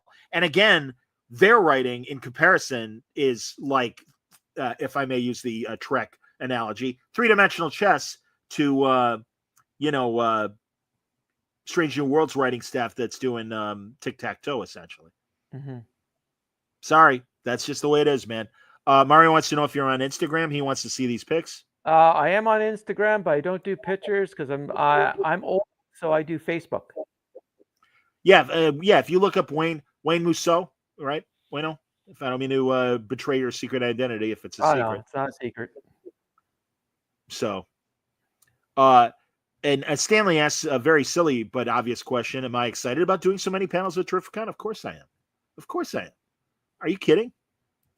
Seriously, and he's not here for me to thank him for the millionth time, but it really means a lot that Mitch Halleck of Terrificon trusts me as much as he does, moderating the amount of panels that I do, the opportunities that I've had to not only the comic book people.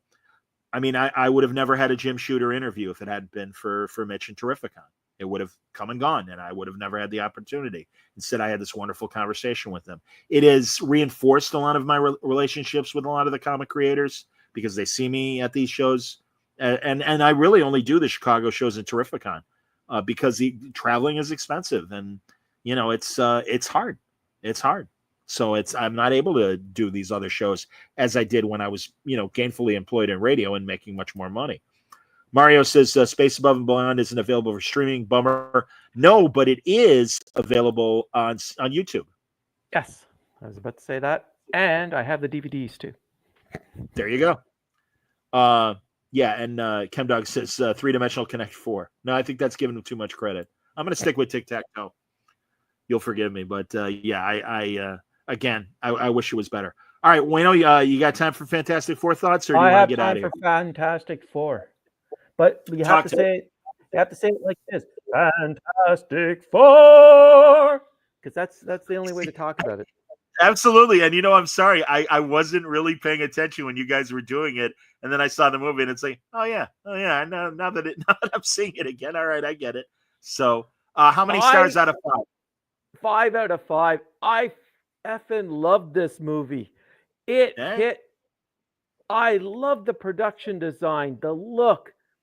Like, I don't know. To me, this was a comic book movie. It was like the Superman, but this is like reading a comic book, but it's up there on the screen. The choice, Pedro's choice to really pull back Reed, I'm okay with that. In what way, Herbie. Pull him back. Wait a minute. What do you mean? Because I find Reed is more of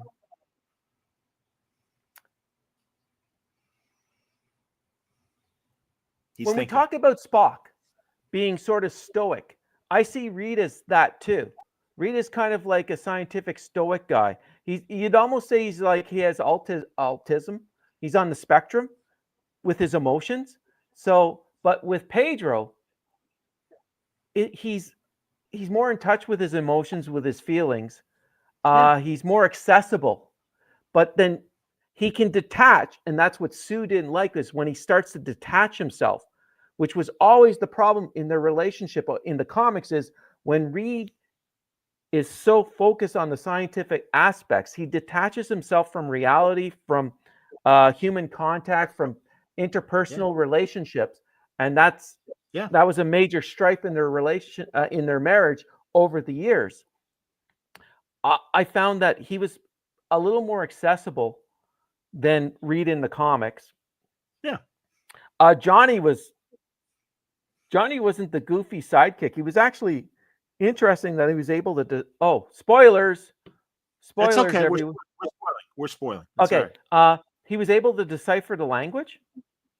Yeah. Once with a couple of phrases. So he's just not this guy that, like in the comics, he built hot rods and that was it. Like he was just this like teen idol, and then I liked Ben because he was really reserved, and I know they didn't do Alicia, so it wasn't Alicia, but it was interesting seeing Ben going back to Yancey Street with the kids, and then trying to develop that relationship with Natasha Lyonne's character. So that was really a nice little thing. And going into the synagogue too. Yes. Like embracing that Ben is Jewish. Yep. And that his relationship with Reed is, he doesn't blame Reed for what happened. There's a bond between the two of them, even though we never see it. So, I've read complaints about we don't see this stuff. We don't have to see every origin story. We can just be dropped in the middle of something and just let it evolve in front of us. If these people are eating dinner each and every night together, they're a family. When Johnny's throwing that little toy out of the cereal box at Ben, and Ben just crushes it, it's back to the days where they're firing water at each other and fire extinguishers and goop back and forth. So it felt like a real family, and I was okay that Sue is she wasn't portrayed in the comics as being the most powerful character, but she was always described as that later on with different writers, that she's a lot stronger than people realize. I love the look of Galactus. Galactus was okay, and I was okay with the female Silver Surfer. You didn't get a lot of her, but I was okay with that because that hooked in. It hooked in more because since they didn't have Alicia, they went with the female surfer so they could use Johnny to be able to convert her to go against Galactus. I loved the look of Galactus, how he put Franklin Richards, and that he is this godlike character, which he is, that we find out about. I don't know. It's just I think I got so blown away with the look of it. It's Jetsons meeting the 60s and the Fantastic Car. Yeah. I don't know. It's just all of it. The music was really good. It just, I don't know. I didn't feel like time has passed when I was watching the movie. I didn't feel like I had to look at my watch and going, how much time is left? I really sat there and enjoyed it for what it was. Earth, I think it was 828. Yeah, something like that. Yeah, or 628. It was 8. It started with an 8. It definitely started with 828. The look of the rocket ship, and that again, it felt like a Cape Canaveral launch. Everything, and Herbie's the crypto. If you're looking at Steen Sealer, Herbie is crypto in this movie, and it works rather than the way it did work in the 80s cartoon. And I always I have always found Herbie being annoying. He's really annoying. Yeah, that's what I'm saying. Yeah, but the fact that what they have to do is for each different type of task that he has to do. Oh, cool. 828 is if I may for the audio audience, ChemDog is pointing out that 828, the reason why it's that Earth is because that was Jack Kirby's birthday, August 28th. Go on, Wayne, excuse me. Yeah, and for each little different task that Herbie has, he has a different face that they log in. It's like the old magnetic tapes that you would have seen at NASA. And that formed his face. I don't know. It's just, for me, it was a fun movie, and it was a fun little ride. The two little scenes at the end, the cartoon. Say it, Ben. Come on, say it. And that cartoon. I remember watching that type of animation as a kid, so it's just like, wow. And the little teaser with Doom, with the mask off, which was interesting. So hopefully, forgive me, Wayne. Yeah. Did we see? Because all I saw was the hood. I didn't notice if we saw a piece of his human face. We never saw his face, but he had his mask off, and Franklin was reaching up to touch his face. Oh, that's right. Yes. Okay. So Doom had his mask off, which rarely Doom never takes his mask off. I'm going to address a couple questions from people, if I may, very quickly. Mm-hmm. Stanley says, did you think the way they beat Galactus was too basic? I did not. I thought, first of all, something I want to point out that Wayne has, because honestly, I love what you've been saying about the movie, Wayne, but the way the team worked as a team, absolutely, they nailed it. They nailed it. Everything, even when they were in space and trying to get away from Galactus, this is a unit that understand each other. They read each other. And everyone knows what their job is. So I really, really appreciated that. And also building on what Wayne said, I kind of like that Sue, as writers got more sophisticated in their portrayal of the four, have pointed out, really, if you think about Sue's powers, she is scary because all she needs to do is put a force field bubble inside someone and they'll choke to death.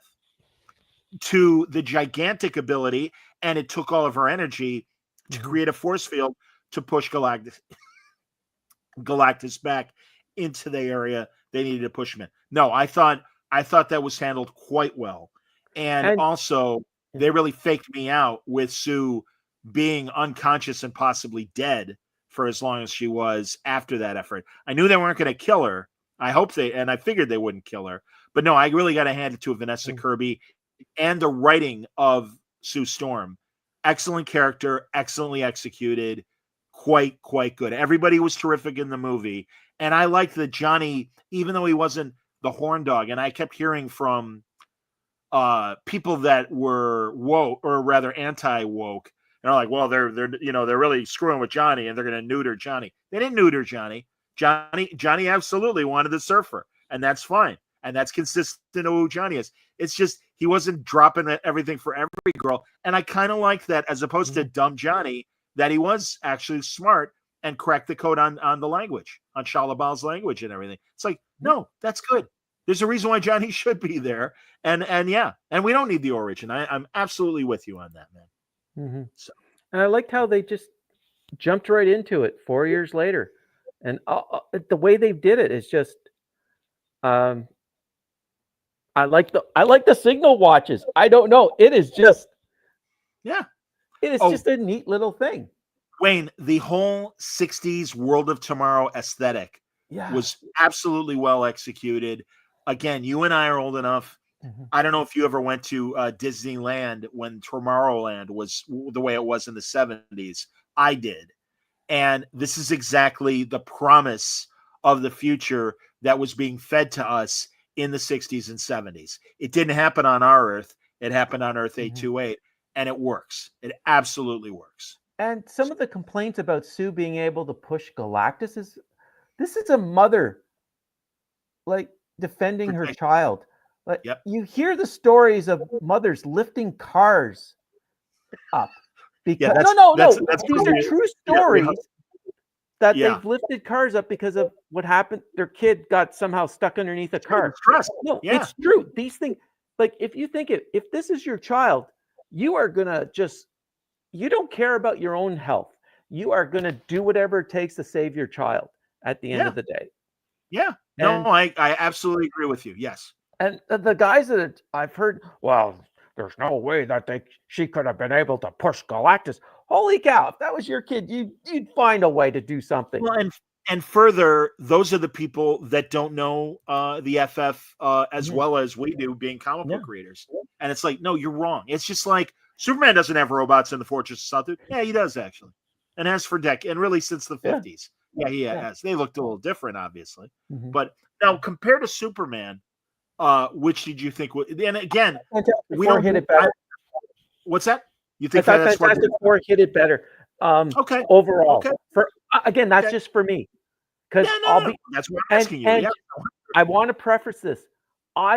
If I had to pick the two comics to read, I would rather read a Fantastic Four comic than a Superman comic. Okay. Superman, I like it. I thought he's an interesting character, but when I was looking at what I was collecting as a kid, I was collecting Fantastic Four, Spider-Man, Batman. I wasn't really collecting Superman. Maybe once in a while, if there was a special issue, I saw X-Men, but I always loved the Fantastic Four. I have a soft spot for the Fantastic Four because it's just, if you read those 100 issues that Lee and Kirby did, that literally set the Marvel Universe as we know it up. And the best story I have ever read, and I put this above Dark Knight, and I am a huge Batman fan, above The Killing Joke, is This Man, This Monster. Sure. It's a one and done. It's just Ben and Reed in the negative zone. And it's not really Ben. It's a guy that siphoned Ben's powers that wanted to get revenge on Reed. And you understand the dynamics of their relationship, where Reed is literally apologizing to Ben. I am so sorry I brought you here. I did not want this to this happen to you. Of all the stories I've read, that to me is the top story in the comic book. And again, and I'm a huge Batman fan, where I think it's better than Killing Joke. I think it's better than Batman Year One. I think it's better than Dark Knight. So I am not trying to put poo-poo on those amazing stories. It's just, there's something when I read that growing up, it just really clued in to, oh my God, this is a relationship. And then that guy realizes, hey, Richards was never the problem all along. It was more me, and sacrifices himself to save Reed as the Rock goes towards whatever that sun type thing is in the negative zone. And it's just. And then he throws him, because he has the Thing's powers, he throws him back towards the portal that takes Reed back from the negative zone. To Reed is all distraught that, oh my God, Ben just sacrificed himself. And then Ben comes back. Hi, Stretcho. It's just, I don't know. There's just something about that one story. I get it. And it's, and even the cover, it's the rain. The rain is coming down. You see Ben in a trench coat and his fedora, and it's just This Man, This Monster. And that's it. Yep. Oh, I miss storytelling like that. I just see my big, and it was literally my first exposure to the Fantastic Four, was the treasury-sized reprint of the Galactus Saga. Yep. And that is how, and really, like, the Marvel Universe for me was introduced in those treasuries. Same goes for the Avengers Treasury Edition that had the Vision story and the marriage of Yellow Jacket and the Wasp, all that stuff. That the introduction, that's where I first learned about Ultron and his connection to the Vision, all that stuff. But back to the FF, and forgive me everybody, because it's really not a complaint, because I agree with Wayne. This was an excellent movie. I did like Superman better because Superman really was my first hero, my first superhero. Going back to the Reeves reruns and hand-me-down comics of DC from the 60s, from my older cousins and my stepbrother and that. So that Superman is my first hero, and I've always loved Superman stories.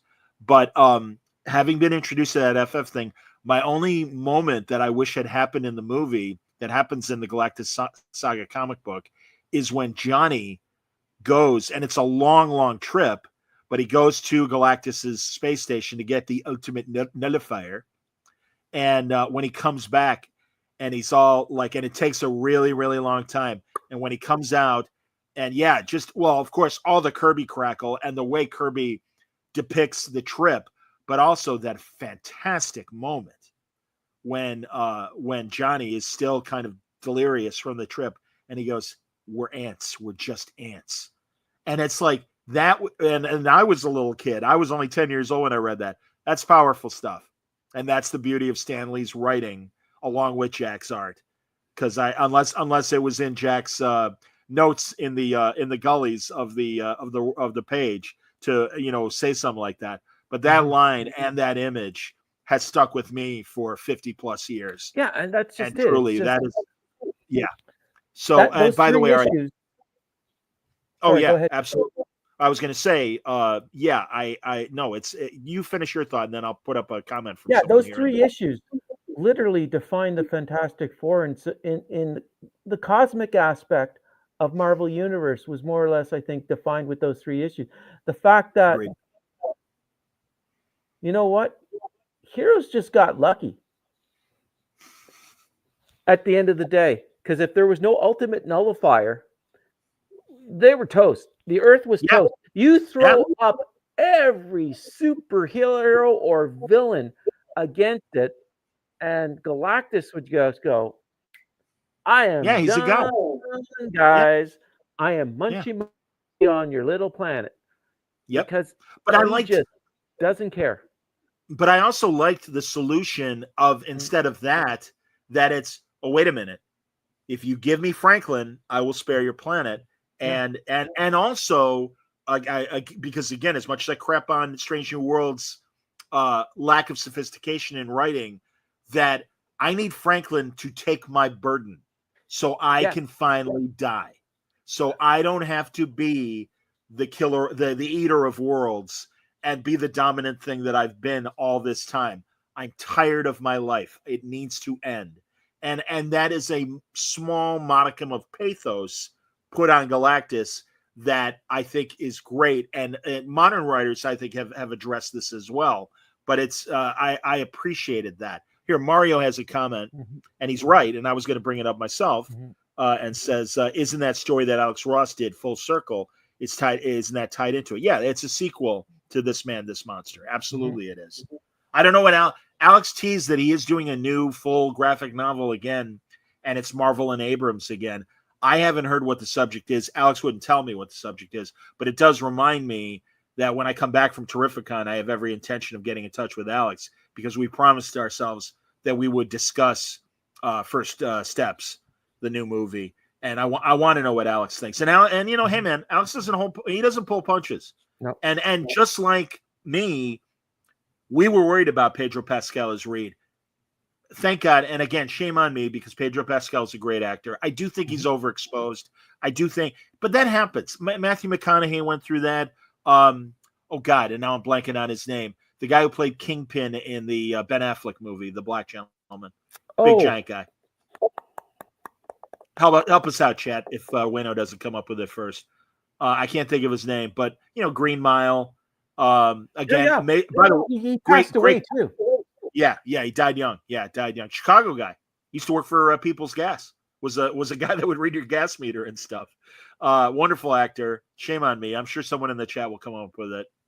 Let's see. Michael Clark Duncan. Clark Duncan. Thank you, Chemdog. Indeed. So yeah, I mean, he went through the hype machine. A lot of actors do. Sydney Sweeney, you can even argue, is kind of like that. Jennifer Lawrence had her moment where she was like in five or 10 movies at once. So it happens. But that said, shame on me, because Pedro Pascal did a great job. He was fantastic. I also understand the people that had trouble with The Thing being more mellow than his, we would always get, especially in the cartoons, kind of a Jimmy Durante or, hey, how you doing? Kind of Jack. kind of an emulation of Kirby and a Brooklyn kind of guy, Yancey Street kind of guy and stuff. I didn't mind the softness of his voice. I didn't mind him cooking, as some anti-left people are like, oh, the thing's cooking, he's going to be horrible. So But go ahead. look at the pathos that he had when he was on the street looking at the synagogue and not sure, because he knows they can't beat Galactus. Yeah. There's nothing they can do. Yeah. And looking at the church, should I go in? Because we were the ones that had protected. Oh, they did the cover for Fantastic Four 1 with the mole creature coming out, for crying out loud. Yep. Like, they sure did. And that wasn't really a kind of and the guy who played the mole man was funny. It's funny. Yeah. I'm bummed that we didn't get Malkovich as the guy who created the Super Apes, and they definitely shot scenes with him, and that's a shame. But maybe we'll get that kind of action scene in a future movie. Mm-hmm. Yeah, it's unfortunate. But, I know Ken Doug. Yeah, he says we know the reason why Ben is cooking because of the bear, because he's in the bear. Yeah, it's just. I agree with Mario. Things Beard was awesome. I real fast. I just remembered, based on Mario's comment. I just interviewed Al Milgrom. I'll promote that if people haven't had a chance to watch or listen to the interview. But I noticed in the Marvel Fanfare, that is the thing issue. You see Ben's 5 o'clock shadow in that Rocky way and stuff. A little different than what we got in the movie, but it's cool. What were you going to say, Wendell? I apologize. I was going to respond to JD's comment about what do you think about the X-Men Elsewhere being officially published. I saw that when I picked up the Avengers Veracity, that's by Chip Kidd and Michael Cho, and then I saw the banner for Byrne's Elsewhere, and I'm going, well, I've been reading that on his robotics blog website thing. I'm going, holy cow, that'd be sweet to see it in print, because his pencils are amazing. Story is, but the pencils are amazing. All right, I'll take your word for it. Oh no, it's just like Kirby. Kirby is an amazing artist. Conceptually, people can't touch him. Writing wise, he is stiff as a board. It's hard to read Kirby's stuff a lot of times if he doesn't have a good editor. I agree with your assessment. Yeah, I agree with your Kirby assessment, but I do think Byrne is a better writer than Kirby. Oh yeah. And even bringing it back to Trek, Leonard McCoy, Frontier Doctor, is one of my favorite miniseries within the Star Trek world that John Byrne did. I'm also interested and intrigued by the fact that Loeb is coming back to the X-Men with the Age of Apocalypse characters coming to the 616 in some fashion, and I think that's interesting.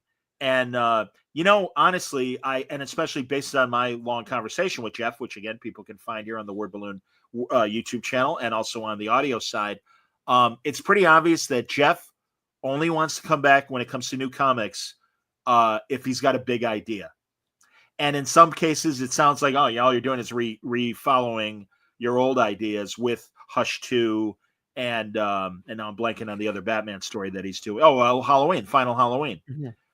They're great. If you're not reading them, they're great. And I have every confidence that he's coming back to the X-Men, because the only reason why he's coming back is he's got an idea. I do intend to ask CB Cebulski to talk as much as he can about it. It doesn't start till September. But I imagine that will be one of the things that I talk about with CB, as well as what John Hickman is planning for the Ultimate Universe. We've already got an event underway, but also he's wrapping up his run on Ultimate Spider-Man in December.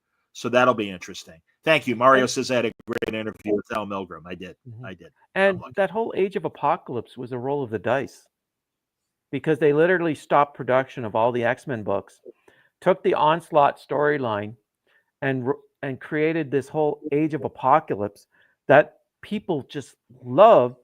I think it was 4 months of books but still, whatever they did was how long it was. It was an amazing story. All the titles were sharp, bringing the characters, like the evil beast came out of the Age of Apocalypse, if I'm not mistaken, and Hank was a real miserable SOB. Like if you thought Magneto was bad, if you thought Apocalypse was bad, Dr. Sinister was bad, they had nothing compared to the Beast. Like he had no morals whatsoever. I wonder what the young audience's reaction will be to Sabretooth, and was it Wild Child that he had on the leash? Yes, I believe so. Okay. Now, again, Wayne, this is my blind spot because I'm not an X-Men reader. Was Wild Child a female character or a male character? That I am. When ChemDog, when you say Marvel is doing a similar thing in October, that's what we're talking about, is that the Age of Apocalypse stuff is happening in Marvel Comics proper in October. Yeah. So. Yeah, it's basically they just. Oh, okay. ChemDog says that Wild Child was male. Yeah. Okay. So it just introducing Cable. Nate Summers, not Nathaniel. Nate Summers, who wasn't this bulked up. I knew that. Rob Liefeld character. I don't know. It brought new life into the X-Men titles and again, it's just a short little run. It was just a short little like mini event, but it breathed new life into these characters. Wolverine losing a hand and had I think it could have been a ball with spikes on it, but still, I don't know. It's just it was cool. It was cool. Very cool. The designs were great and the stories were fantastic. Am I conflating? Was it it's Days of Future Past? Days of Future Past is just the 2 issues in the regular X-Men book where it had that amazing cover where Slain missing in action, and it's Wolverine and Kitty on the cover. It's been people have copied that over and over again. Oh yeah, but was that part of the event as well? No, that was back in the Byrne run of X-Men 141, 142. Okay. So that was way back. Okay, all right. And that was a great story. Yeah, it was. ChemDog says that Wolverine just had a stump. Just a stump. Yeah, it's just I don't know. It's just I kind of miss the days when companies just took a risk. And you know what? Just tell some freaking goofy story. Respectfully, I think they are. I think DC took a risk with all these the Absolute universe that's going on, and it's working. So, because really, that could have been a waste of a lot. Like for instance, sadly, the good things that came out of the Convergence DC event, like reintroducing post-crisis Superman and Lois and their marriage and John Kent and all that stuff, the event itself really failed, and they were already committed on the after series focusing on the bad guy from Convergence, and nobody wanted that. And I really felt bad. I won't name the writer. You can, if people can look it up. You don't have to put it in the chat because I'm not going to put it up, because I feel bad that guy really was new to comics, was very enthusiastic to be in comics. Friends of his were friends of mine, and are like, "Hey, do you want to talk to Creator X, the guy that made Convergence?" And I'm like, "No, I don't. It's a terrible event. I don't know how much that was editorial interference, but I'm not going to lie. And I don't want, again, when I have people on, they're my guests, and I don't have them on to tell them why they or their products suck. I will let other haters do that. I am not that kind of person." And I was like, "No, I'm sure he's a nice guy." And sadly, I don't think he's written comics since.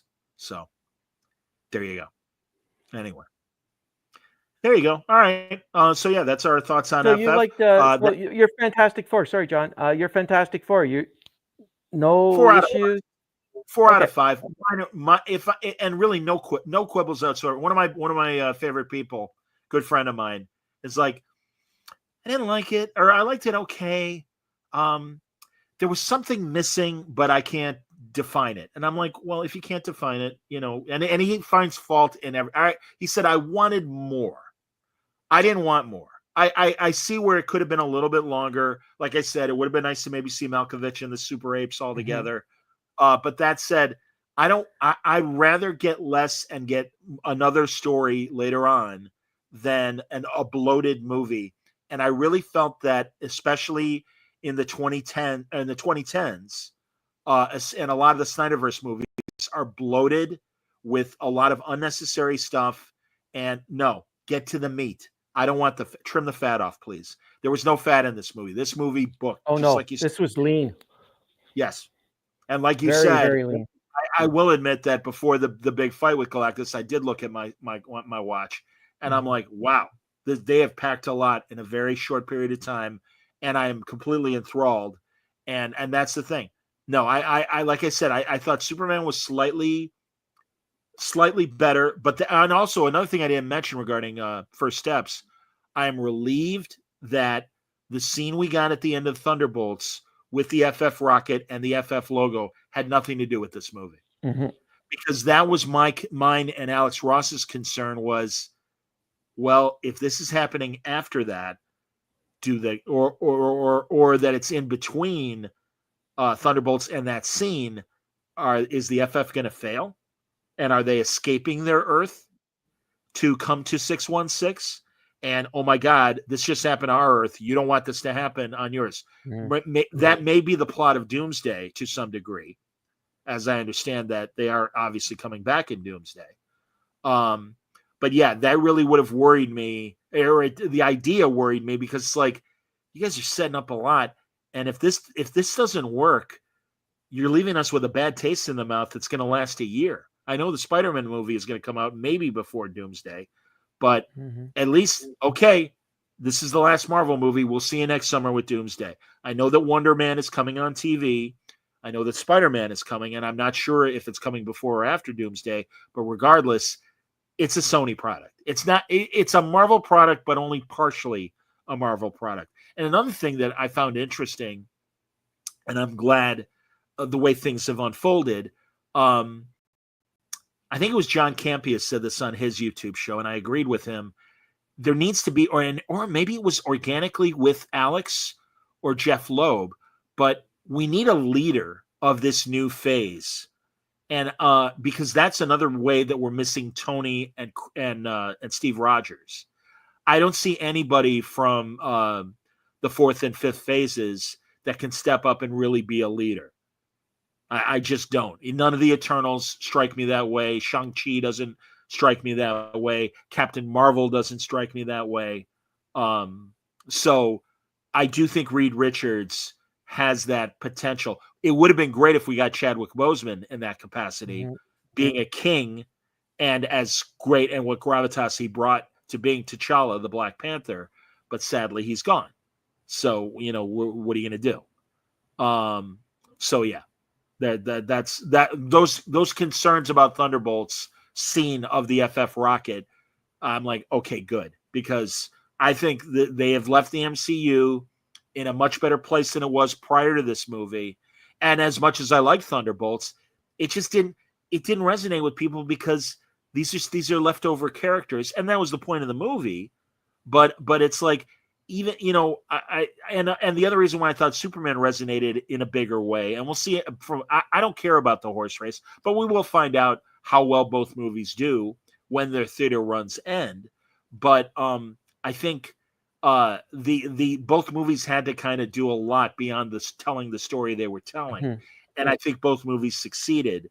And also I do think that Superman was more universal than the Fantastic Four. But those two Tim Story movies were good enough, and being 20 years ago, that you could have just general movie parents that liked those movies enough that were curious enough to bring their kids to this one. But I think there was a lot for the kids to like. Like you said, Herbie is a great example of that, and I think both movies succeeded where they needed to. Yeah. No, I think these two movies, Superman and Fantastic Four, we couldn't have asked for anything more. Not a dud in the bunch. like those No. two. It's just like no misfires. Like overall, it felt good going to a superhero movie for once.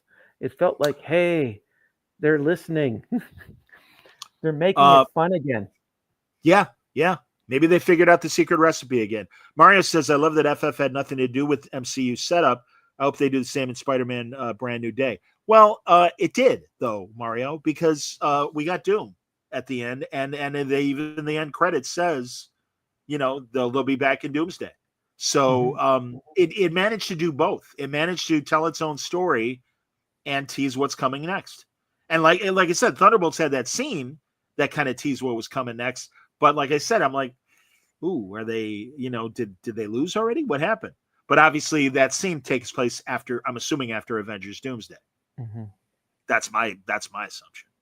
And this gets into the whole internet rumor about Doom steals Franklin and he's on the rocket ship that we see in Thunderbolts. Maybe. I'm okay with I that. like the fact that Doom got into the Baxter building with no bells and whistles going off. So who's the smarter of the two, Reed or Victor? That's the classic question. Absolutely. Yep. And again, that's why I'm intrigued and wonder what we will get in Avengers Doomsday in terms of the Richards Doom dynamic. Are they still going to be guys that knew each other in college? I don't know. Because all we saw was in the Future Foundation, all the countries of the world was there except for Latveria that had the flag, and that's all we saw. And you know what? That's perfect because that's something Doom could not care about world politics. He cared about his own people. If you don't mind a dictatorship, because that's what it is, but the difference between him as a dictator and like a real life dictator, he cares for his people at the end of the absolutely. day. Oh, yeah. I read Blood Hunt, where all the vampires basically try to attack the world. Latveria, boom, you're not getting in here because that's Doom. That's the way Doom thinks. My people first, and then. And just like I'm starting to read, because it's now on the Marvel app, they finally, because they're like 6 months behind before it jumps onto the Marvel app.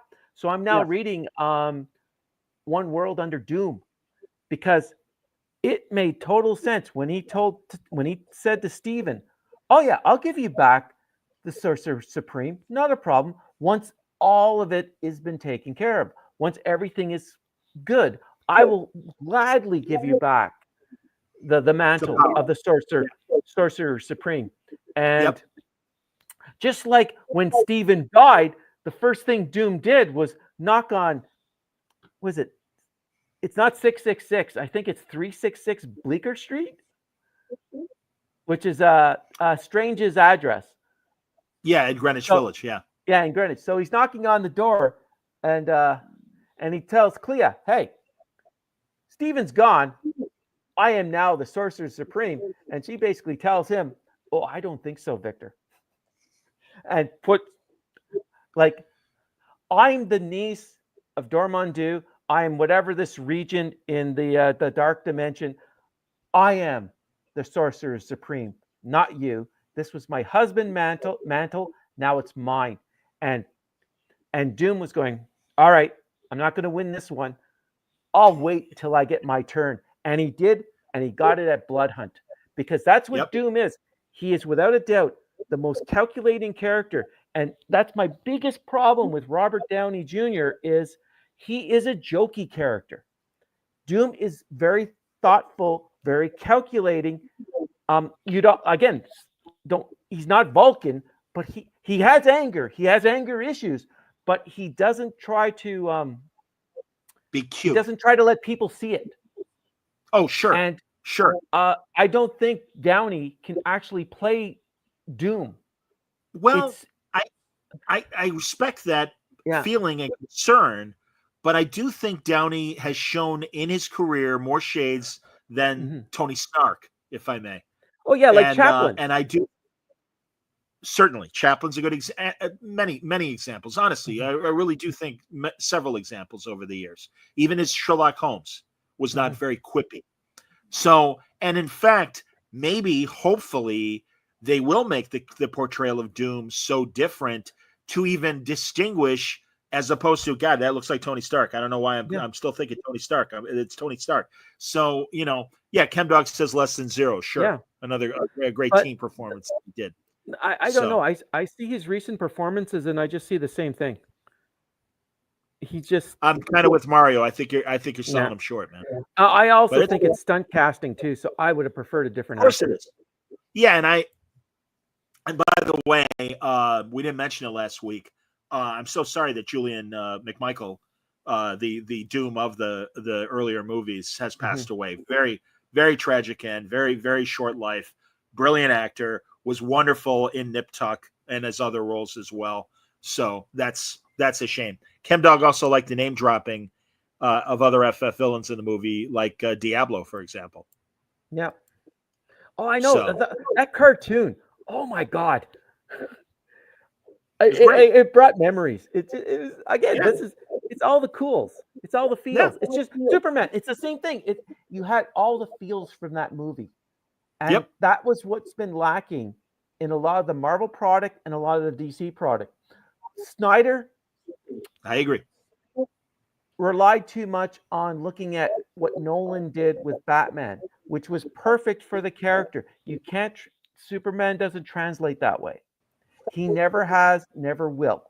He's a character of light, not of dark.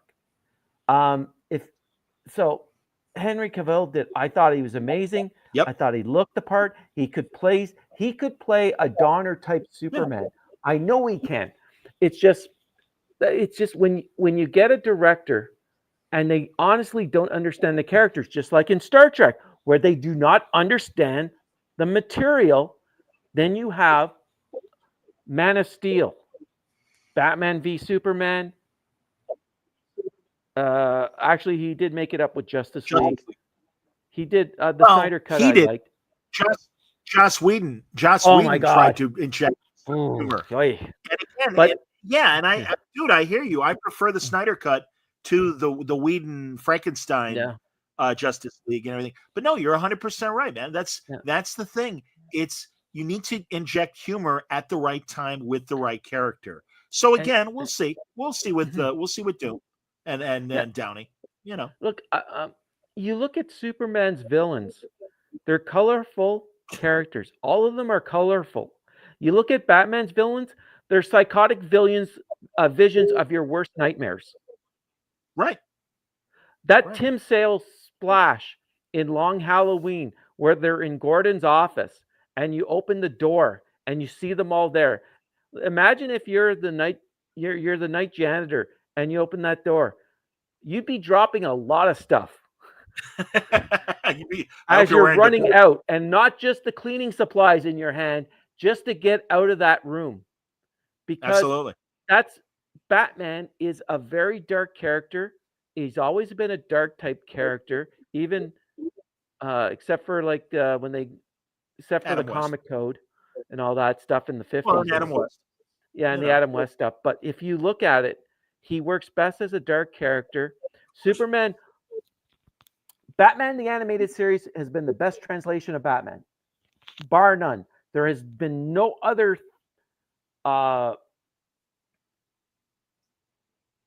media that has actually captured the dichotomy between Bruce Wayne and Batman as the animated series. The same is true with Superman, the animated series. It is literally, you look at it, it's dark, bright colors. He's an oh gosh type of person. My parents, the Kents, this is who raised me. This is the values I have. The Superman character, he does not have Kryptonian values. He has Kansas values, Midwest values, where people are important, where life is important. Bruce saw his parents got killed in an alley that traumatized him for life. Kal-El never saw Krypton. He was raised by a loving couple that have taught him good values about how to be human, how to care for people. These are two different characters. Once you stray from that path, you really lose what made these icons are now almost 90 years old. Yes. Why are they still in the zeitgeist? Why are they still so popular in this culture? Is because when you keep it within the range, the boundaries, the borders, you can tell great stories, and it's just amazing. Yeah. The same thing with Fantastic Four. As a plug, Avengers Veracity, I believe that is correct. That's the title. It is a love letter to Jack Kirby. If you love the Avengers back in those first 10, 15 issues, you are just going to go crazy about Avengers Veracity. Because I don't know what it is. I was talking to Michael Cho about it, and I don't want to spoil it because there's a machine in it that they have a name for it that I cannot keep remembering it, but it is such a Kirby page.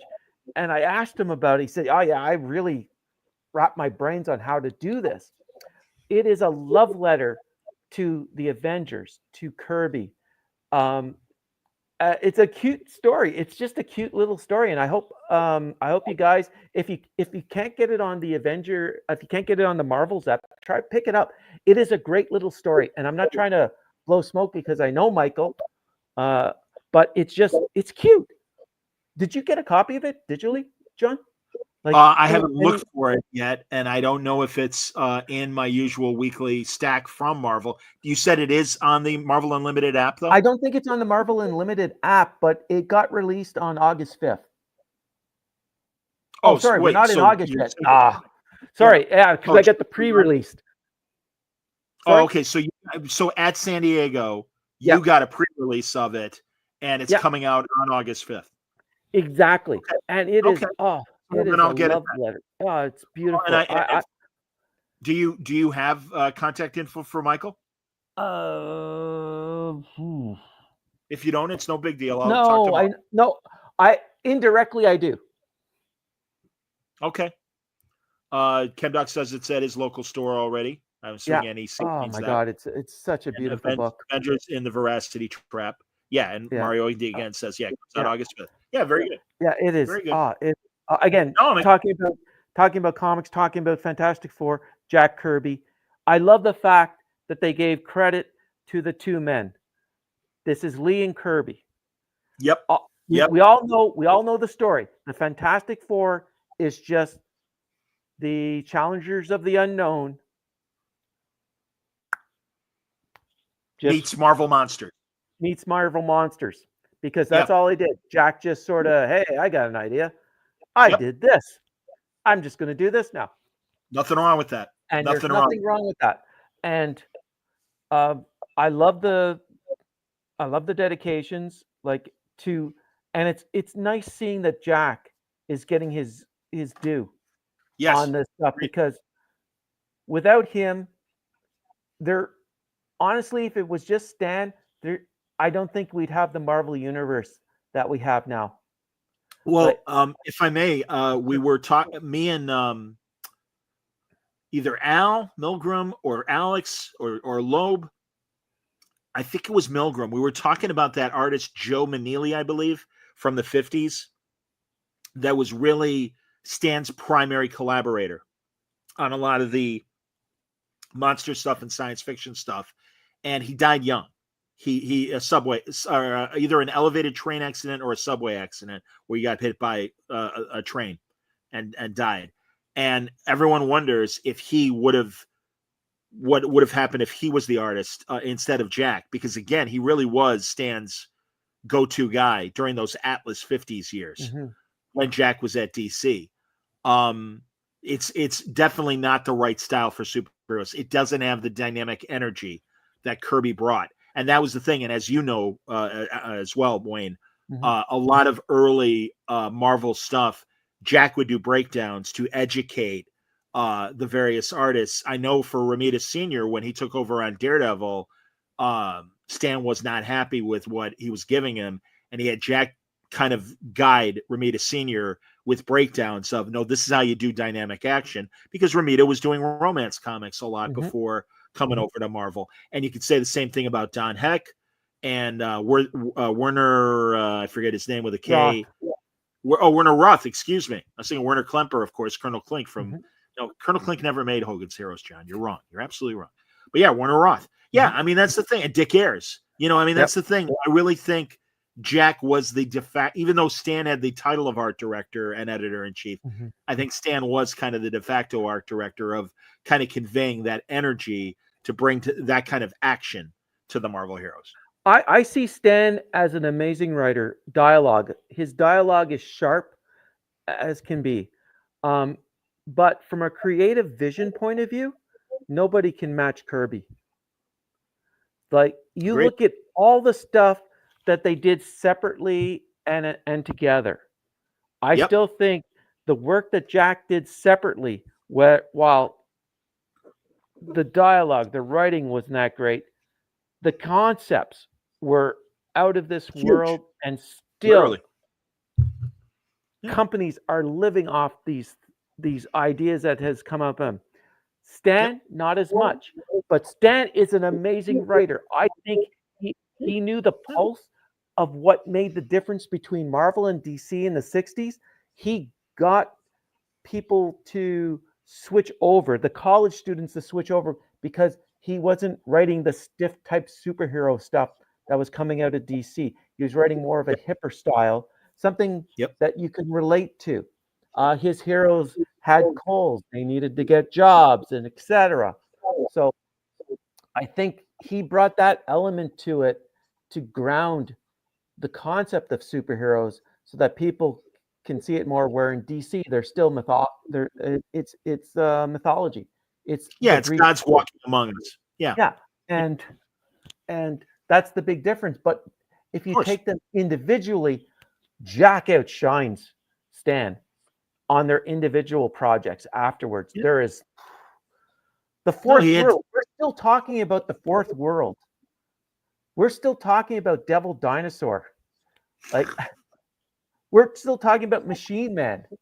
Without Machine Man, you would not have Machine Man, the miniseries that Herb Trimpe and Barry Windsor Smith did.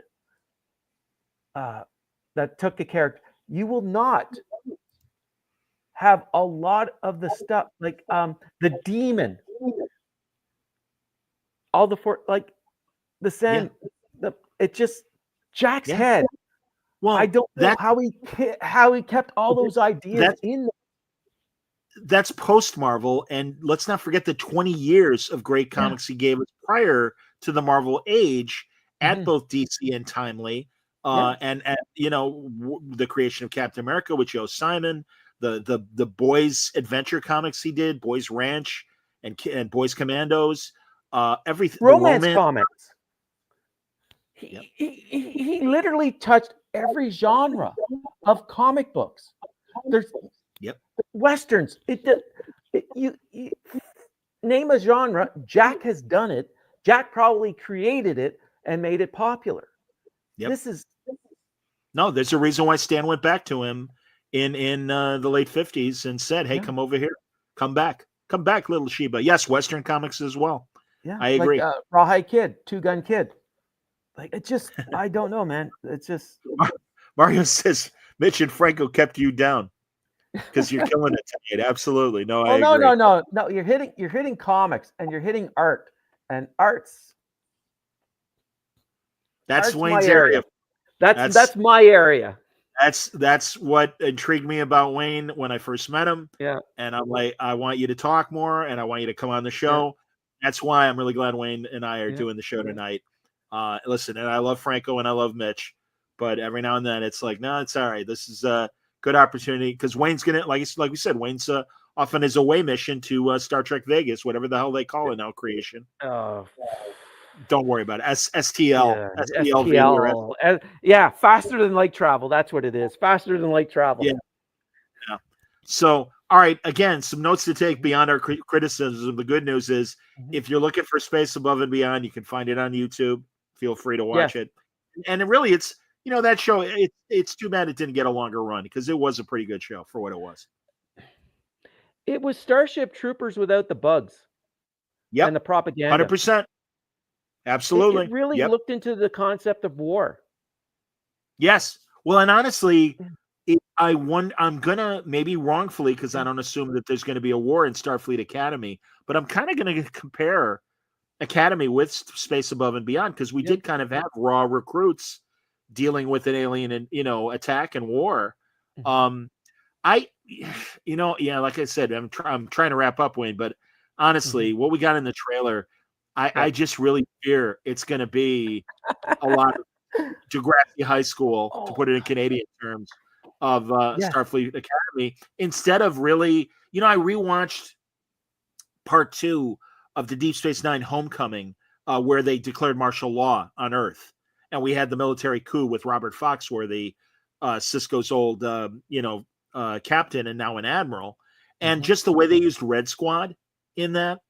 And also and it made me remember the other great DS9 episode with Red Squad where Jake and Nog are on a shuttle and they get picked up by Red Squad, and Red Squad's doing its own thing, attacking the the Dominion and everything. And it's like, no, that's a good use of cadets and showing us cadets under pressure and also that stuff. And I'm afraid instead they're going to give us the fields and we're going to get more fields and we're going to get more, this kind of thing than real. Yeah. Trauma drama and also student. Gee, I hope he likes me. Oh, I don't know if he likes me or not. Oh, and of course, let us not forget my favorite thing about Starfleet Academy, the female Jem'Hadar that makes no sense whatsoever, because beyond the fact that there were no female Jem'Hadar, their lifespan was usually only a couple of years. So why do they exist in 1,000 years? I look forward to a moronic explanation or no explanation at all. One of those two options, but that's just me. I'd almost say it'd be better if they give no explanation. That way, go ahead. You don't have to have your head explode. Well, all right. If you're only looking forward to me not having a stroke when they exactly, I understand. But I really, to me, as we said earlier, these guys know flashcard Star Trek. They don't know anything else. All right, I'm going to address a couple comments here in the chat. Mario wants to know any idea when the next book club is.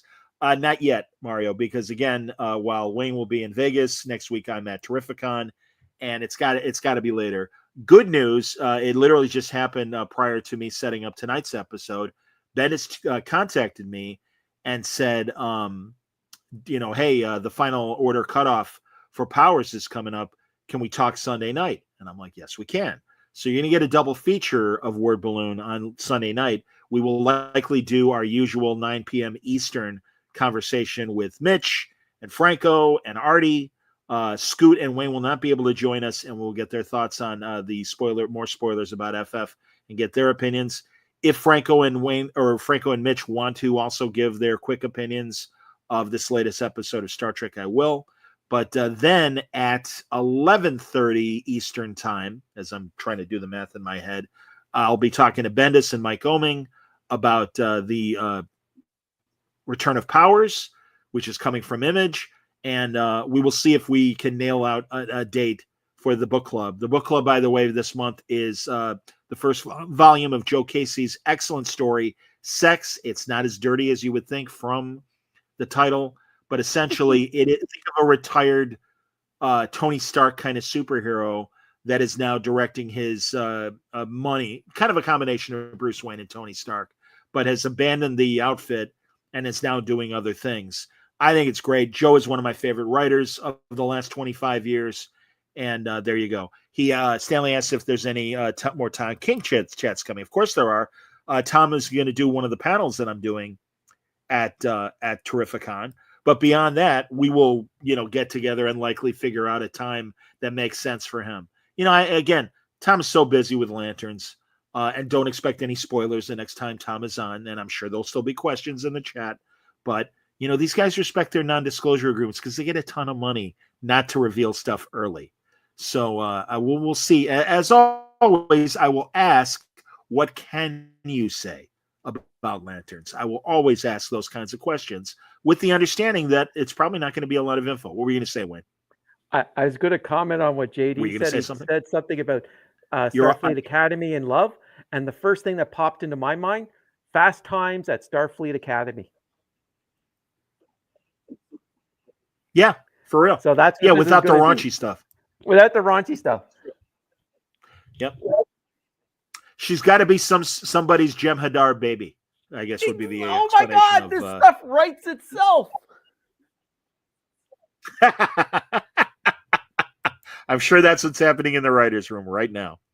Oh my. And again, I hope to God we're wrong. I really do wish her the best. But unfortunately sometimes we get the not so good. And all that said, I think we explained there are a couple things about this episode that we liked.